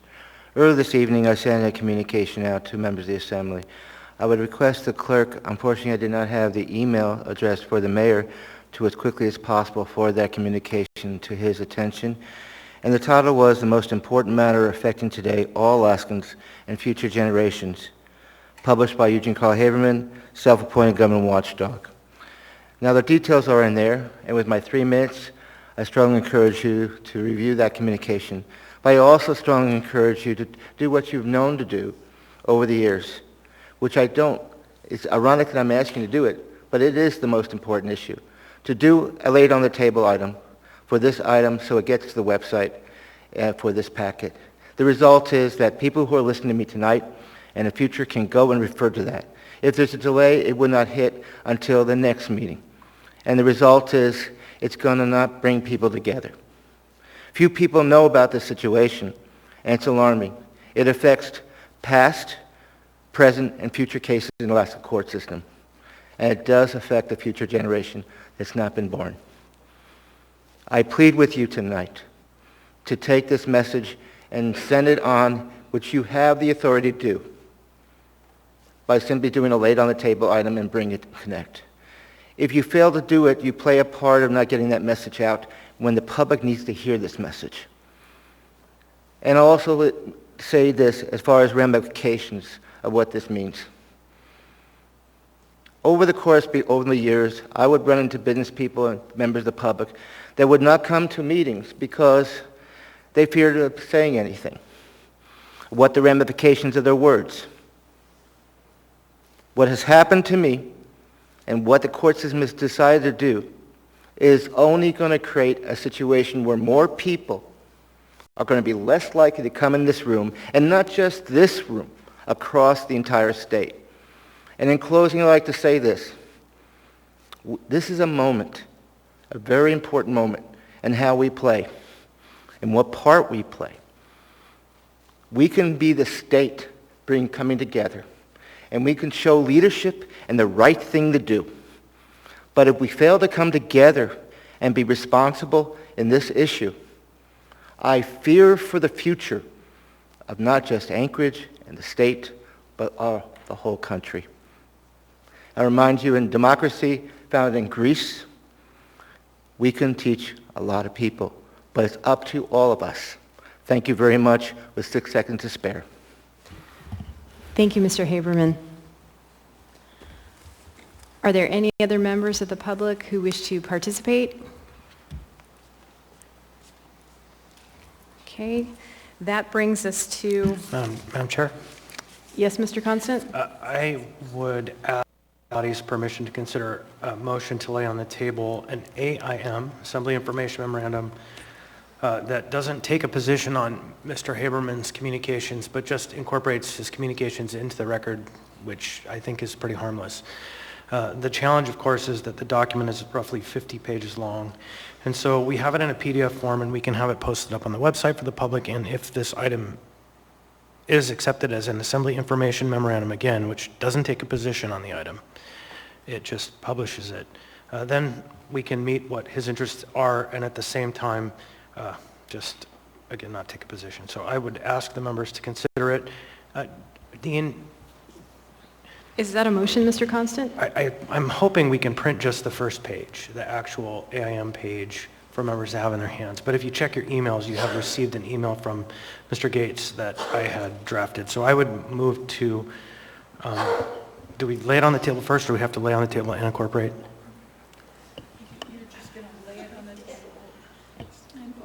Okay, so I would move to lay the AIM on the table. Is there a second? Not 50 pages, it's in your email. I'm sure Dean probably is too. Yeah, no, Is there someone willing to second, and then we could move into discussion? I realize this is unorthodox. Second. Okay, moved and seconded. We'll go ahead and, Mr. Constant, you already spoke to it, so we'll move through the queue. Ms. Allard? Thank you. And I want to thank Mr. Constant for doing this, but at the same time, we've had other members of the community come before this body and have requested to be able to put this in the on the agenda immediately effective that night, and you led the charge of saying absolutely not. So I believe that we should follow all the same procedures that we would for former community members who have come forth. So I am not supporting this because we then would not be treating everybody equal within the community. Thank you, Ms. Allard. Mr. Rivera? Thank you, Madam Chair. Weird thing, but I have to agree with Ms. Allard.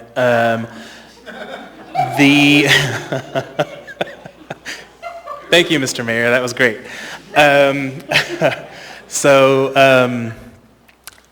I agree. We have a process laid out, and we should follow that process. And I don't think any individual should be exempt from that. Thank you. Thank you, Mr. Rivera. Mr. Weddleton? Well, I guess nothing to add. I mean, we got something handed to us earlier today, but this being entered, I mean, I think everybody who speaks to us believes that rightfully that what they have to say is extremely important. And Mr. Haberman, it clearly fills a role that is unparalleled, but I'm not ready to separate that out from other speakers, but I appreciate the sensitivity to that. Thank you, Mr. Weddleton. Ms. Zalatel? Thank you, Madam Chair. I think there are other ways to get this item in the record without laying it on the table, and one of them would be if it was emailed testimony for purposes of the meeting. It has been shared with members, but if we are still utilizing the testimony email address through the website, I believe it would be in the record for the next meeting, which is a pretty quick turnaround, particularly, and then I believe it would be included in its entirety. So I think that might be the better route to go. Thank you, Ms. Zalatel. And then back to you, Mr. Constant. Totally understand everybody. I just was asked and took it on, and it's okay that I'd be happy to rescind the motion at this time because it takes 8 votes. I agree as a second. And so, Mr. Haberman, we tried. Okay, thank you. So the motion to lay on the table has been rescinded by the mover and the seconder. So we are back to Assembly member comments. And we'll go down the dais, starting with Mr. Weddleton. Nothing to add, thank you. Thank you, Mr. Weddleton. Ms. Allard? Thank you, Madam Chair, and no offense to any other former acting mayors or administration, but I will say in the year that I have sat here on this body, tonight's probably my favorite night. So it's nice to have a little support with the administration, and thank you for all being here. Thank you, Ms. Allard. Mr. Peterson? Thank you, Madam Chair. No comment. Thank you, Mr. Peterson. Mr. Rivera? Thank you, Madam Chair. So for members of the public interested, I'm going to be hosting a public transit roundtable this Friday at 12 noon to 1 p.m. via Zoom. So you can go to my Assembly Member Facebook page to learn more, or it's on our public notice calendar. And then second, also, although we didn't really have a resolution on this earlier in the day, tomorrow is International Non-Binary Peoples Day, and I'd like to give a big shout out to all of the non-binary members of our community, and we actually have quite a lot of them. You are perfect and you are loved. Thank you. Thank you, Mr. Rivera. Ms. Kennedy? Thank you, Madam Chair. I just want to mention to the community at large that as a member of the Chugach Eagle River community, the Chugach Eagle River Chamber of Commerce Bear Paw Festival is taking place this weekend in Eagle River. And if you need some more information about that, you're welcome to look at the Chugach Eagle River Chamber of Commerce's website. However, I would invite everyone out to come out and hopefully do something that is at least reminiscent of pre-COVID activities. And I also need to mention that one of the co-chairs of the Bear Paw Parade this year is our own Miss Jamie Allard. So I know you want to come out and cheer her on. If you do want to come and attend the parade, there's always a place for Assembly members to sit and view that parade. So welcome, or would like to invite all of you out to do that as well. So thank you, Madam Chair. Thank you, Ms. Kennedy. Mr. Constant? Thank you, and I just want to once again extend a welcome and say I'm glad to be working for you on this stewarding of the city, Ms. Domboski and Mr. Berg. Congratulations on your confirmation, and you've seen there's lots of work to be done, so look forward to doing it with you. Thank you, Mr. Constant. Ms. Zalatel? Thank you, Madam Chair. 2 items. There is a Midtown Farmers Market that is delightful if you haven't visited it. It's just started up again. I think it's going to be in its 3rd weekend, 9 to 2 at the formerly known as BP Building in Midtown. So check it out.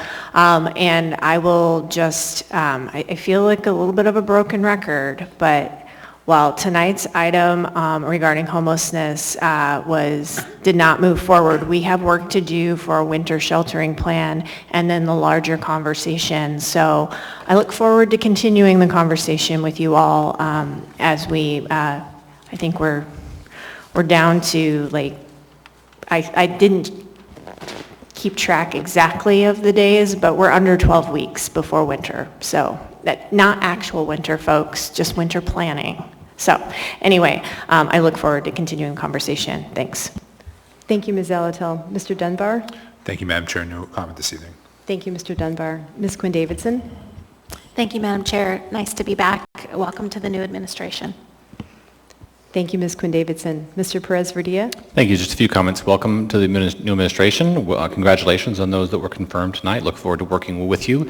Really look forward to one of my favorite restaurants in town expanding, Fire Island. I'm super excited about that. And I just want to second the comments by Ms. Zalatel that there is a lot of work to do, and I don't want the public to feel like because of the non-action tonight that it isn't still a top priority for both this assembly and this administration. So I look forward to those conversations coming very soon and bringing forth another proposal that we can consider very soon. Thank you.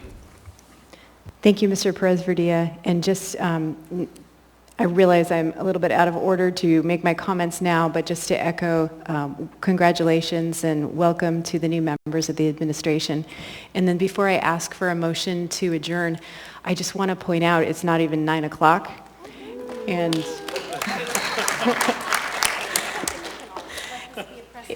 let this be a precedent. Is there a motion? Move to adjourn. Second. We are adjourned.